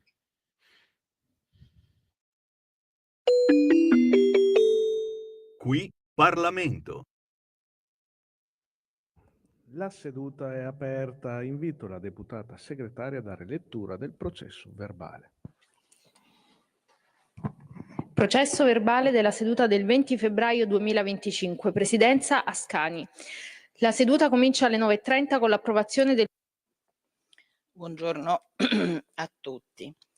Allora, questo provvedimento rappresenta una delle tranche più significative del programma che questo governo si è prefisso e ha promesso ai suoi elettori e per i quali è stato votato, della riforma della giustizia. Questa parte è forse la più controversa, la più discussa, la più combattuta e riguarda i limiti della proroga delle intercettazioni. Questo disegno di legge è stato pesantemente criticato perché renderebbe più difficili le indagini di mafia, limitando le indagini. Questa è la narrazione dell'opposizione, si limiterebbero le possibilità per i magistrati di colpire le organizzazioni criminali. Ora noi, come Parlamento e come legislatori, abbiamo l'assoluta necessità di trovare un punto di equilibrio tra interessi contrapposti. Da una parte la necessità investigativa di reprimere dei reati, valore costituzionalmente primario, dall'altra il rispetto della privacy, il rispetto della sfera personalissima del cittadino, valore costituzionale anche questo. Privacy che non può essere violata ed attentata per mesi, per anni, alla ricerca di un reato che in altro modo non si trova. Il bilanciamento tra interessi in conflitto e interessi, ripeto, dello stesso rango costituzionale è uno dei compiti del Parlamento. Il tema di fondo è trovare il giusto punto di equilibrio. Per i reati meno gravi, quelli ordinari, è giusto disporre intercettazioni senza limiti temporali? Occorre fare chiarezza. I limiti delle intercettazioni di questa legge non riguardano i reati più gravi di mafia e terrorismo. Ed il gruppo della Lega a cui io appartengo non ha mai avuto alcuna intenzione di restringere gli strumenti a disposizione dei magistrati per combatterli. Noi parliamo di reati che non sono mafia e non sono terrorismo.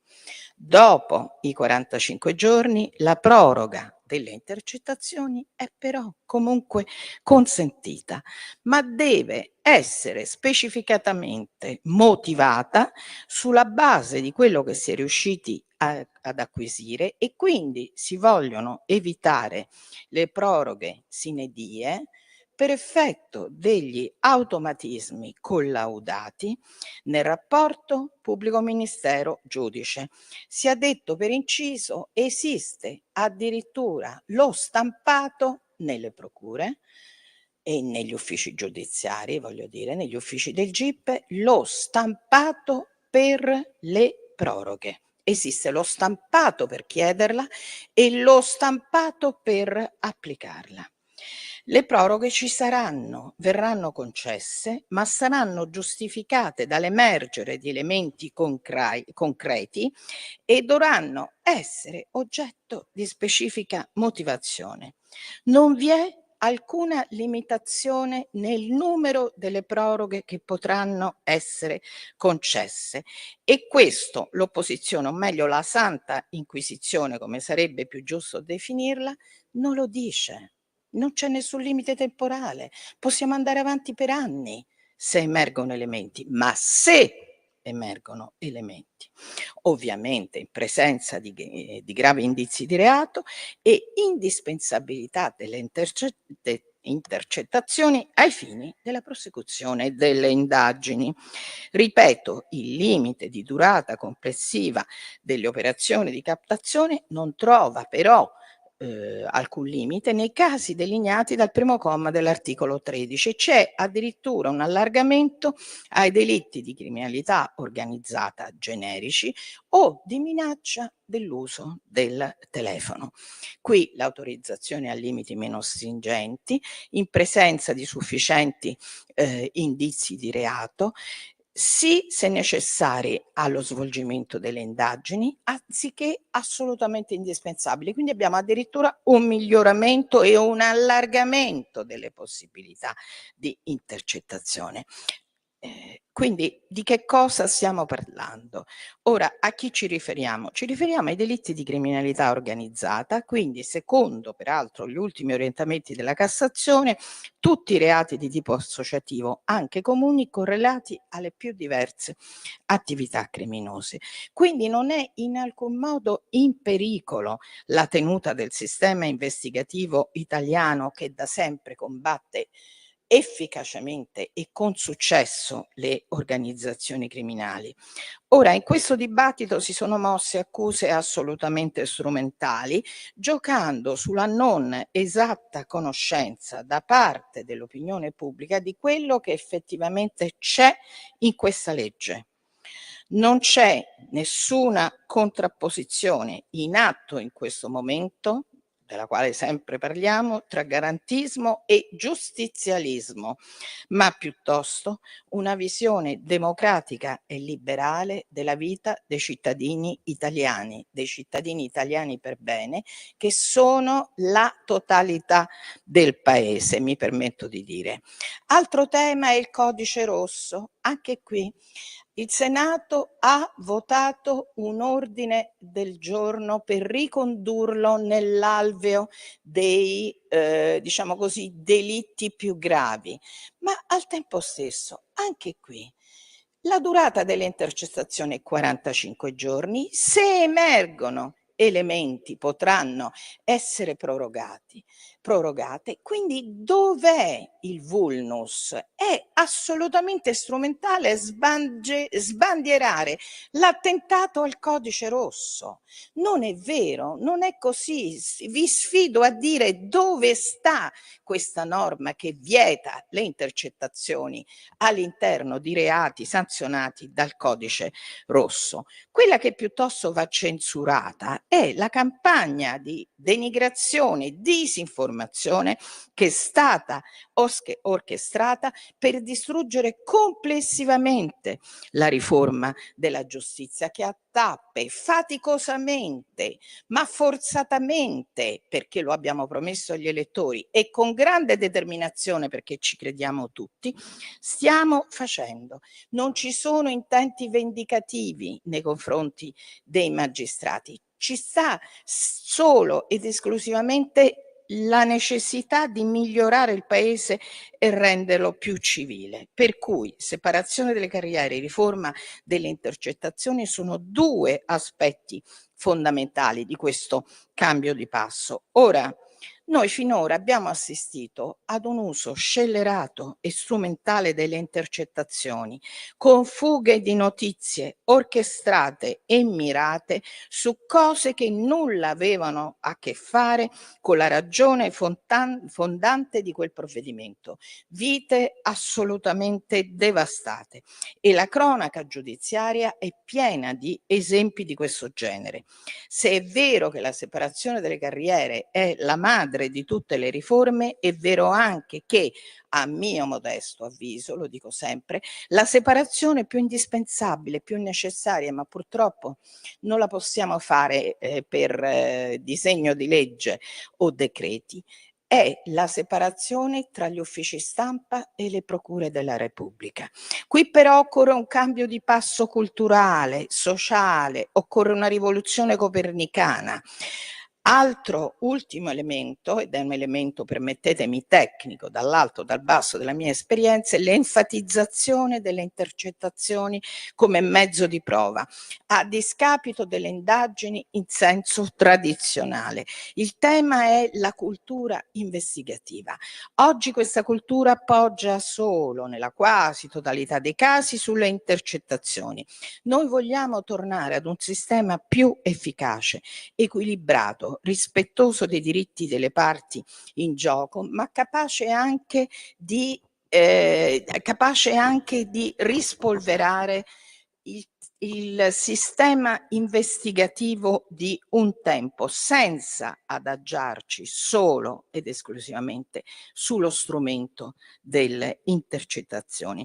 Diciamo quindi basta, come già stato detto dai colleghi che mi hanno preceduto, alle motivazioni per relationem, ma occorre uno sforzo in più, spiegare esattamente perché quel provvedimento è necessario e indispensabile. Solo così diventeremo un paese civile. Grazie.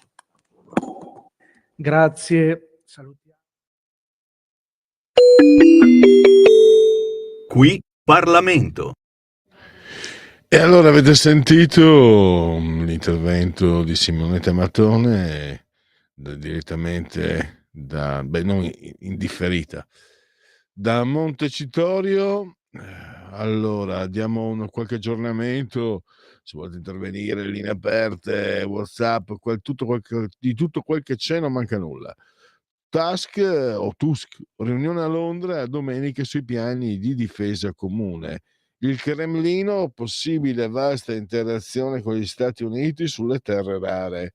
Peskov lotta la posizione equilibrata di Washington all'ONU e forse anche l'Europa graviterà verso un maggiore equilibrio. Costa domani video call dei 27 UE. Macron ci aggiornerà dopo la visita a Trump. Invece il Corriere sceglie il Papa ha riposato bene, condizioni ancora critiche. Ieri ha ricevuto il cardinale Parolin.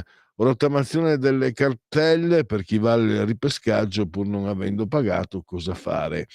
Vi anticipo che ne parleremo venerdì con Massimo Garavaglia nello spazio qui Parlamento. Proprio parleremo di rottamazione delle cartelle. Giovedì invece con Andrea Ropa parleremo di un dato devastante per gli esercenti, per i negozi. Pensate, per ogni negozio che si ha nel 2024, per ogni negozio aperto, 3 l'hanno chiuso. Di questo passo, statistica, tra 10 anni non ci saranno più negozi nuovi. Questo diciamo per sommi capi. È un dato che naturalmente ha una forte rilevanza sull'economia, perché Confesercenti spiega che la chiusura dei negozi impedisce l'esposizione di quei prodotti che poi vanno a formare il famoso Made in Italy, insomma, no? Il negozio ha la sua importanza, non c'è solo il negozio, ma il negozio ha sicuramente la sua importanza. E quindi con Andrea Ropo affronteremo sicuramente, senz'altro, la questione economica, la parte economica, però ci sono anche delle rilevanze di tipo culturale, sociale, culturale. E qui i dati sono la crisi economica, i motivi sono la crisi economica, le vendite online, i colossi, le multinazionali, i colossi dell'online. E sta accadendo un po'. Io me ne accorsi 20 anni fa, qui era meno dalle mie parti. Qui invece in Lombardia la presenza dei grandi centri commerciali che aveva completamente spopolato dei negozi. A Ronco Briantino mi ricordo nel 2004 c'erano 2 panifici e una pizzeria da sporto, gestita da un bravo egiziano che la faceva anche buona, a dire la verità. E poi non c'era più nulla. È vero, un paesino di 3-4 mila anime, ma il negozio faceva parte del tessuto sociale. Giovedì ne parleremo. E adesso invece andiamo a un intervallo musicale prima di chiudere poi con Segui la Lega. Chiudere questa parte perché poi alle 14:35, ripeto, Giuseppe Liturri e i soldi.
Segui la Lega è una trasmissione realizzata in convenzione con La Lega per Salvini Premier. Eccoci, segui la Lega prima che la Lega seguisca te alla Pellegrina o segua te alla Marciana. Sono sul sito legaonline.it, scritto legaonline.it. Molte cose si possono fare. Avanti con la pace fiscale. L'8 e il 9 marzo vi aspettiamo ai gazebo della Lega in tutta Italia. Trova più vicino a te, c'è anche l'elenco da consultare, sempre qui online. Rottamazione definitiva delle cartelle esattoriali per milioni di italiani in buona fede. Avanti con la pace fiscale. Quindi, poi la firma per sostenere le forze dell'ordine, per dare più peso alle proposte leghiste all'interno del DDL sicurezza, e poi ancora il calendario delle feste della Lega, la possibilità di iscrivervi alla Lega, è molto facile, molto semplice, si versano 10 euro, si può fare anche tramite PayPal, senza nemmeno c'è necessità che siate iscritti per PayPal. Quindi codice fiscale, gli altri dati richiesti, e infine vi verrà recapitata la maggiore per via postale, ma se di mezzo ci sono poste italiane, io personalmente raccomando ampi, profondi e calorosi gesti apotropaici alle femminucce, ai maschietti e a tutti i sessi previsti, anche quelli non previsti, perché io sono molto inclusivo. La tessera Lega Salvini Premier, il gesto di la scelta di autodeterminazione civica, il 2 per 1000. Allora, sono soldi dello Stato, a noi non costa nulla, perché quei soldi lì non li abbiamo comunque, però abbiamo una chance di dire allo Stato, indicare allo Stato dove e come spenderli, grazie al 2 per 1000. Questo è un redazionale della Lega, quindi noi con grande gioia indichiamo il D43 per la Lega, da scrivere nella vostra dichiarazione dei redditi, nel vostro 2 per 1000, D di Domodossola, 4 i Cavalieri dell'Apocalisse, 3 il numero perfetto. Le apparizioni radio-televisive degli eroi della Lega e i suoi politici. Abbiamo dunque, fatemi vedere, oggi pomeriggio alle 16:40 Elena Murelli, Rai Radio 1, e poi domani in ora presta, perché vi parla alle 9:30 del mattino, Start Sky TG24 all'emittente con il presidente dei parlamentari leghisti a Montecitorio Riccardo Molinari, e poi sempre domani, sempre a ora presta alle 9:40, 10 minuti dopo Coffee Break, la 7 con Claudio Borghi, e poi sempre domani alle 10 Rai News 24 con Nicola Ottaviani, e ancora domani pomeriggio per le 17:15 rubrica Economia Sky TG24 con il presidente della Commissione Attività Produttive Alberto Gusmeroli, e direi che per Segui la Lega Sassufi intervallo, ci risentiamo tra 5 minuti con Giuseppe Liturri. Lo amiamo perché ci offre sempre le cose più buone e naturali. Linea Alberto Acerbis. Buongiorno Sammy, buongiorno cari amici di Radio Libertà. Oggi voglio parlarvi del nostro sciroppo alla bava di lumaca Bronco Free. A che cosa serve Bronco Free? Serve per tutti i processi alterati delle vie respiratorie. Avete presente quando abbiamo quel senso di pesantezza sullo stomaco, quando sentiamo che abbiamo la tosse secca, oppure quando abbiamo quella fastidiosissima tosse grassa che non ci fa dormire la notte e il nostro medico ci prescrive un mucolitico? Ecco, Bronco Free è un mucolitico perché contiene appunto la bava di lumaca, gli enzimi litici che aiutano proprio a fluidificare il catarro, favorirne l'espettorazione e riuscire veramente a uscire molto più facilmente da tutte le problematiche respiratorie che noi abbiamo, soprattutto in questa stagione. Mi rivolgo anche a chi è fumatore e quindi deve convivere tutto l'anno con la tosse. Bronco Free è la soluzione ai vostri problemi. Io oggi voglio farvi un'offerta straordinaria. Bronco Free potete provarne anche solo un flacone, 24 euro. In questo caso ci sono le spese di trasporto, ma la grande offerta oggi per voi è questa: 3 flaconi di Bronco Free a 59 euro. E se dite ascolto Radio Libertà, voi non pagate la spesa di trasporto. E se aggiungete dicendo ho sentito la pubblicità che ha fatto Miriam stamattina in radio, avete anche un omaggio da parte mia. È davvero Bronco-Free la soluzione a tutte le problematiche respiratorie? Pensiamo anche ai nostri bambini, i nostri nipotini, li accompagniamo a scuola e il giorno dopo tornano, son già pieni di tosse, pieni di raffreddore. Ecco, in tutte queste situazioni Bronco-Free. All'interno trovate un bugiardino per capire bene come si utilizza. Vi ricordo che è senza glutine e senza lattosio. Come fare per prenotarlo? 030 68 40 408, ripeto 030 68 40 408. Vi aspetto, ciao a tutti.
Eccoci in diretta, è sempre Radio Libertà, oltre la pagina, è simultanea con noi quando sono scoccate le 14:37.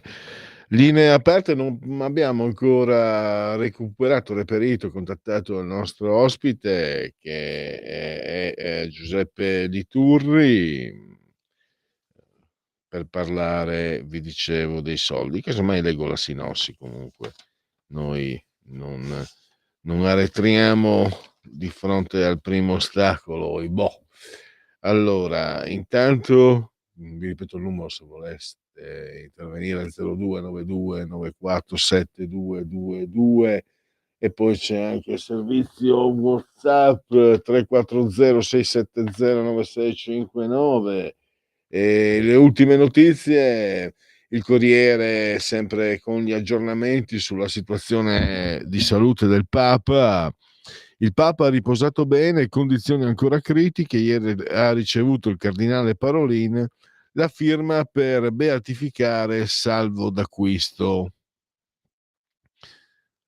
Poi abbiamo, dopo 3 anni di guerra, Mosca controlla il 20% dell'Ucraina, anche questa notizia abbiamo visto prima. Andiamo sull'ANSA, sempre Tusk, riunione a Londra domenica sui piani di difesa comune. E poi vediamo Repubblica, Papa stazionario, continua le terapie, ha incontrato Parolin, via libera nuovi santi e beati. Il voto di sfiducia ai big del centrodestra non interverranno a difesa della ministra Santanchè. La Camera, il caso Al-Masri, la discussione con il centro-nordio, i banchi della maggioranza quasi deserti. Diretta domenica a Londra, riunione UE per la difesa comune, Mosca pronto che su terrorare con gli Stati Uniti. Gli Stati Uniti votano con la Russia contro Kiev, l'Occidente si spacca al G7 e alle Nazioni Unite. L'analisi: perché la Russia non celebra mai l'anniversario dall'inizio del conflitto in Ucraina. Gentiloni, Trump ha cambiato l'ordine mondiale, è finita la belle époque dell'Europa. E poi ripiombiamo su Dagospia. L'AfD cresce e si diffonde come un cancro, l'importante è tenerla fuori dai processi politici. Lo scrittore Thomas Brussig, cresciuto nella vecchia Germania dell'Est, commenta l'exploit delle svastichelle che hanno fatto filotto nell'ex DDR, adesso saranno lì al Bundestag a dar fastidio come le puzzole. Hai capito? La critica ai partiti tradizionali sulle politiche migratorie. Quando leggo di persone che sono arrivate qui da 5 anni e hanno già 15 condanne penali, non capisco come sia possibile, perché sia così difficile mandarli via. A capirlo. Sempre su Dagospia. Lollo, quanto ci eri mancato? Da qualche mese scaricato, la nuova Massima Lolliana va ad arricchire una collezione che ha reso celebre in tutto l'orbe terracqueo, lo ha reso celebre, mancava giusto l'allarme sull'acqua killer, che peraltro niente, qui è sparito. Vediamo se recuperiamo. L'ex presidente del Brasile, Dilma Rousseff, è stata ricoverata in un ospedale di Shanghai dopo aver accusato un malore. La 77enne si trova in Cina per il suo incarico a capo del nuovo banco di sviluppo. Avrebbe avuto vomito, vertigini e pressione alta. Qui i dati di ascolto. Allora, vediamo, non c'è ancora la possibilità, mi sembra, facciamo un ultimo tentativo. Sveva, cosa dici? Vediamo se riusciamo a recuperare Giuseppe Liturri, spero di sì. Altrimenti vi faccio la sinossi. Niente da fare. Allora,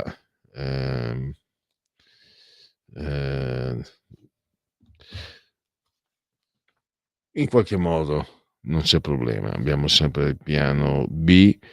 In questo caso vi leggo e tratto anche, diciamo, è una sinossi dell'intervista che avremmo dovuto fare e anche del suo intervento su Start Mag Online. Bruxelles, è caduto il tabù dei bilanci pubblici. Prima Mario Draghi, in un'intervista al Financial Times, ha spiegato la necessità di allentare i cordoni della borsa dei conti UE. Gli ha fatto quasi subito da eco Ursula von der Leyen, annunciando a sorpresa la volontà di escludere le spese per la difesa dai rigidi vincoli del patto di stabilità. Il suo vice Valdis Dombrovskis ha poi aggiunto che non si tratterà di un provvedimento di breve durata, visto che le esigenze di potenziamento della difesa militare non si soddisfano certo in un solo anno.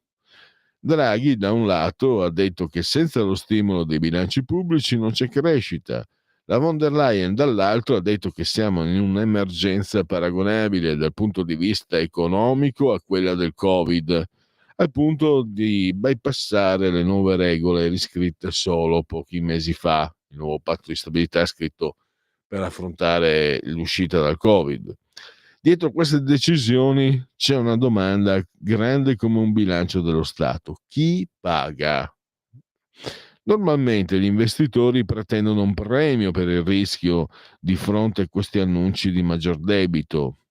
Che sia la Commissione a indebitarsi o i singoli Stati, come consentito dalla clausola di salvaguardia del patto, qualcuno dovrà pur sottoscrivere quei titoli e non lo farà se non adeguatamente remunerato. Da quando girano queste voci di nuovi debiti, tutto il mercato dei titoli obbligazionari governativi si è girato. Il rendimento del Bund decennale tedesco è salito di 10-15 punti, così come il BTP e l'analogo titolo francese. Non esistono pasti gratis, fanno sapere dai mercati. La Presidente deve aver l'ora deciso di rovesciare il cassetto dei risparmi, visto che alla fine ha trovato circa 90 miliardi di prestiti già autorizzati per il dispositivo di ripresa e resilienza adottato per la crisi Covid e che non sono mai stati richiesti poi dagli Stati membri. Solo l'Italia ha richiesto l'intera quota disponibile. Facciamoci riconoscere. Allora, ora bisognerà capire se quegli stessi stati che hanno snobbato quei fondi decideranno adesso di utilizzarli, perché il primo che chiede è sempre quello che ha bisogno, quindi è sempre quello che si trova in una situazione di inferiorità. Manca anche la verifica giuridica se sia possibile cambiarne la destinazione in tempi rapidi. Si tratta in ogni caso di 93 miliardi su una spesa per la difesa militare stimata in 500 miliardi in un decennio, quindi quella cifra corrisponde a meno di un quinto. Allora, chi finanzierà quelle spese?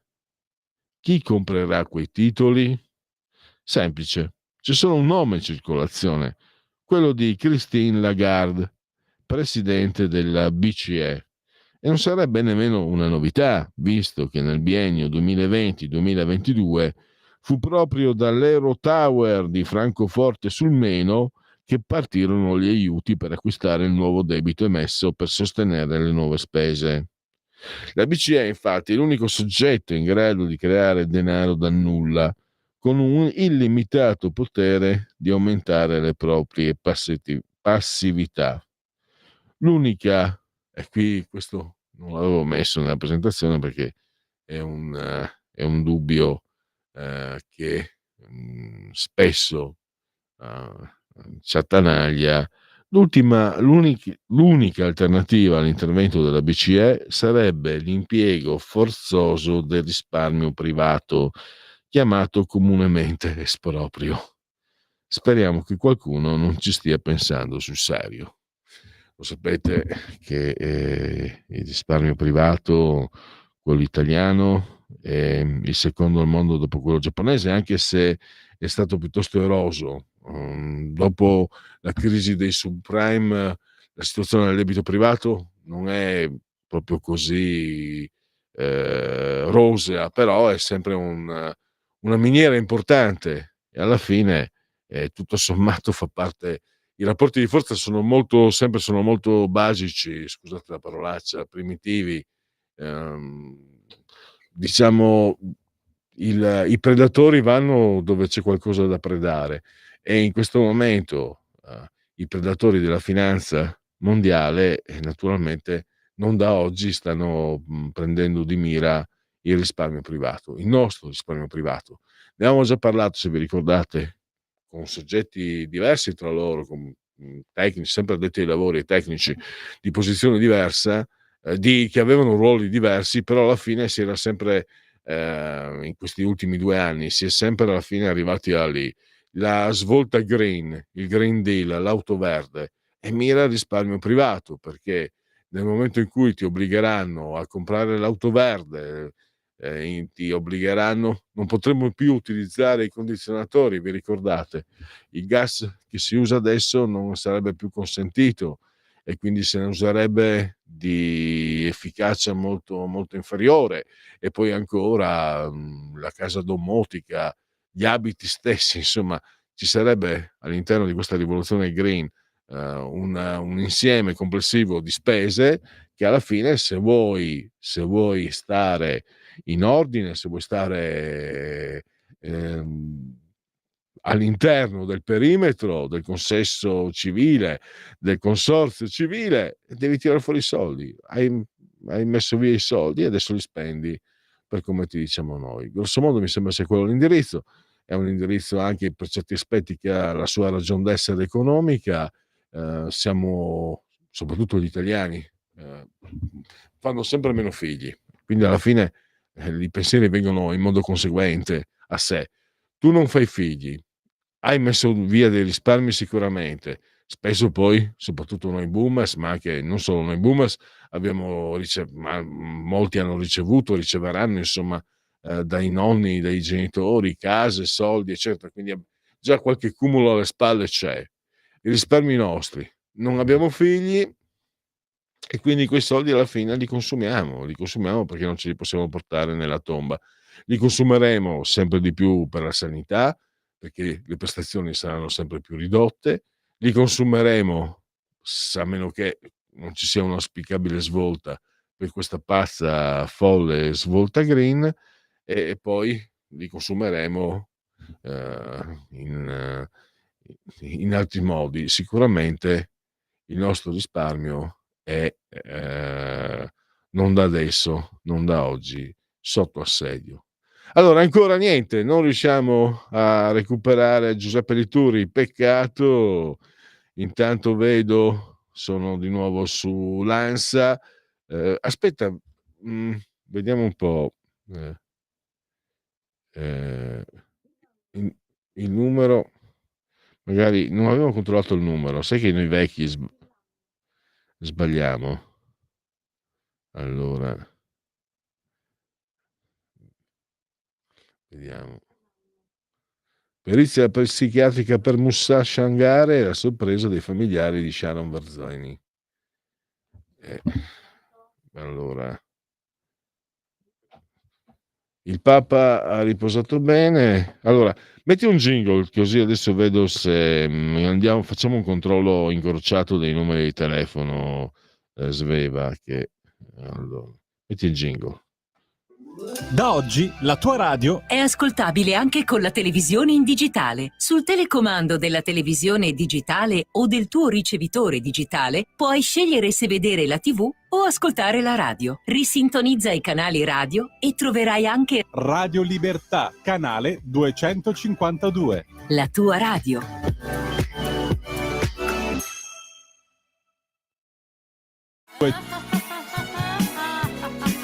Pesca dalla rete, le interviste di Luisella Pescatori, detta La Pesca, con le freelance di Rete al Femminile, le voci fiere di una nuova prospettiva, ovvero segreti e consigli del lavoro autonomo declinato al femminile.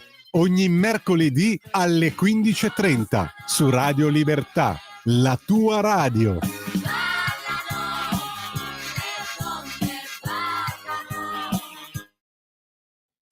Di nuovo in diretta, vediamo se siamo riusciti a recuperare il nostro ospite.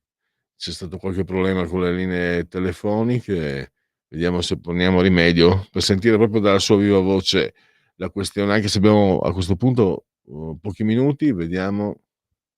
Allora mi sente, dottor Lituri? Benvenuto. Eccomi, Pellegrin, grazie, buon pomeriggio a lei e a tutti gli ascoltatori. Purtroppo noi qui abbiamo avuto dei problemi con i telefoni, abbiamo 5-6 minuti. Io ho fatto un po' un riassunto della questione dei soldi annunciati per la spesa militari e io partirei, dottor Lituri, dall'ultima ipotesi che lei fa, il debito privato. Qualcuno potrebbe cominciare a disporne, perché alla fine per disporre di quei soldi sì, va bene, si può si mette da parte il patto di stabilità, però sono sempre i paesi devono sempre spendere soldi e aumentare il debito. A quel punto o interviene la BCE o si prende il risparmio privato.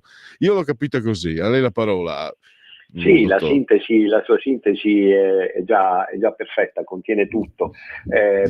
Io ci tengo a sottolineare un aspetto, e cioè che quando si decide di spendere attraverso i bilanci pubblici su larga scala, questa massa di titoli pubblici che saranno probabilmente emessi dai governi nazionali, così come è accaduto tra il 2020 e il 2022 per mitigare l'impatto della crisi lockdown e Covid, bene, questa massa di titoli pubblici da qualche parte deve finire, qualcuno li deve comprare, li deve tenere in portafoglio, e allora il risparmio esistente dovrebbe essere così particolarmente attratto da queste maggiori emissioni, ma così non è, perché io specificavo che appena gli investitori hanno capito che i governi tutti, a prescindere da chi ha più capacità fiscale o da chi ne ha meno, i governi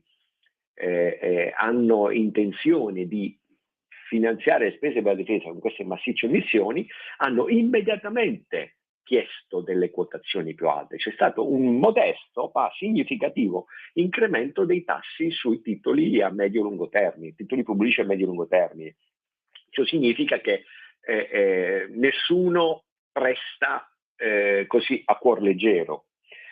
Non voglio nemmeno pensare all'ipotesi che queste maggiori spese pubbliche per la difesa siano finanziate costringendo i risparmiatori a farlo. Non ci voglio nemmeno pensare, perché torneremo a scenari che forse abbiamo vissuto, tipo Loro la patria, qualcosa del genere, insomma, che scenari ormai vecchi di poco meno di un secolo. Lo scenario più attuale invece, che devo dire con discreta ipocrisia tutti i sostenitori di queste grandi spese per la difesa evitano di evidenziare, è quello che sia proprio la BCE che, come è accaduto tra il 2020 e il 2022, ha, tra virgolette, creare denaro dal nulla o stampare, ma più tecnicamente a sfruttare le passività, le sue passività, le sue riserve bancarie, che sono moneta bancaria, per aumentare la liquidità in circolazione e quindi sostanzialmente assorbire la BCE stessa questi titoli pubblici che in misura maggiore saranno emessi. Questo è l'unico modo, tra l'altro, considerata la massa di spese di cui si parla. Non sono 5-10 miliardi, qua si parla di 300 miliardi, 500 miliardi in 5-10 anni, cioè circolano ora ipotesi, ora magari non ci fossilizziamo sulle cifre, cogliamo l'ordine di grandezza di queste cifre. È un ordine che oggettivamente supera tutte le normali possibilità di emissione di titoli pubblici veicolati verso il mercato. Cioè, gli investitori oggi non hanno la possibilità di assorbire liberamente, a meno che poi gli investitori, come ripeto, hanno fatto, comincino a chiedere premi per il rischio importanti. Quindi siamo pronti? La domanda da fare a chi poi dice spendiamo per la difesa, va tutto bene, la sicurezza è il bene supremo. Bene, a questi proclami va subito opposta una domanda oppure obiezione, cioè siete pronti a far violare ancora una volta la BCE i trattati? Perché le operazioni della BCE sono sempre state sul filo della violazione dei trattati, e questa, siccome sono 10 anni che dal 2015 insomma che funziona in questo modo, qualcuno potrebbe poi dire che la linea rossa dei trattati è stata superata. Quindi bisogna essere coerenti su tutto il percorso, più difesa, più denaro creato dal nulla dalla BCE e più inflazione probabilmente, perché c'è anche un tema. Abbiamo la capacità produttiva in Europa per sostenere tutte queste spese? Cioè c'è la domanda e l'offerta dov'è? È modesta l'offerta, perché chi produce armi, diciamo, prevalentemente è fuori dall'Europa, con ulteriori conseguenze sotto il profilo della crescita degli altri, cioè di chi ci venderà le armi, e della inflazione interna e della decrescita nostra.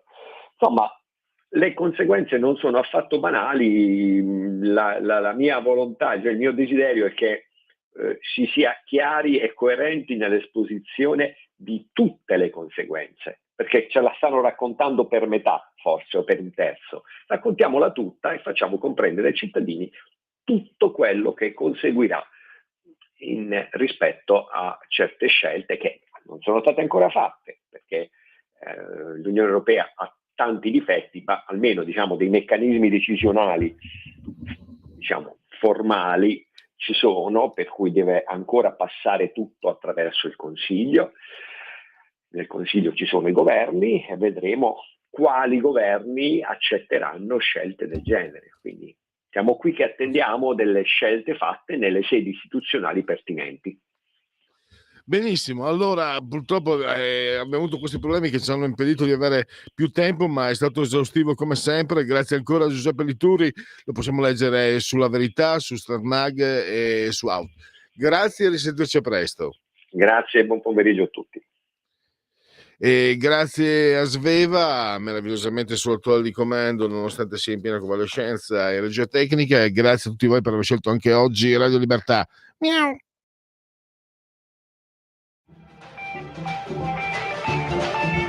Avete ascoltato Oltre la pagina.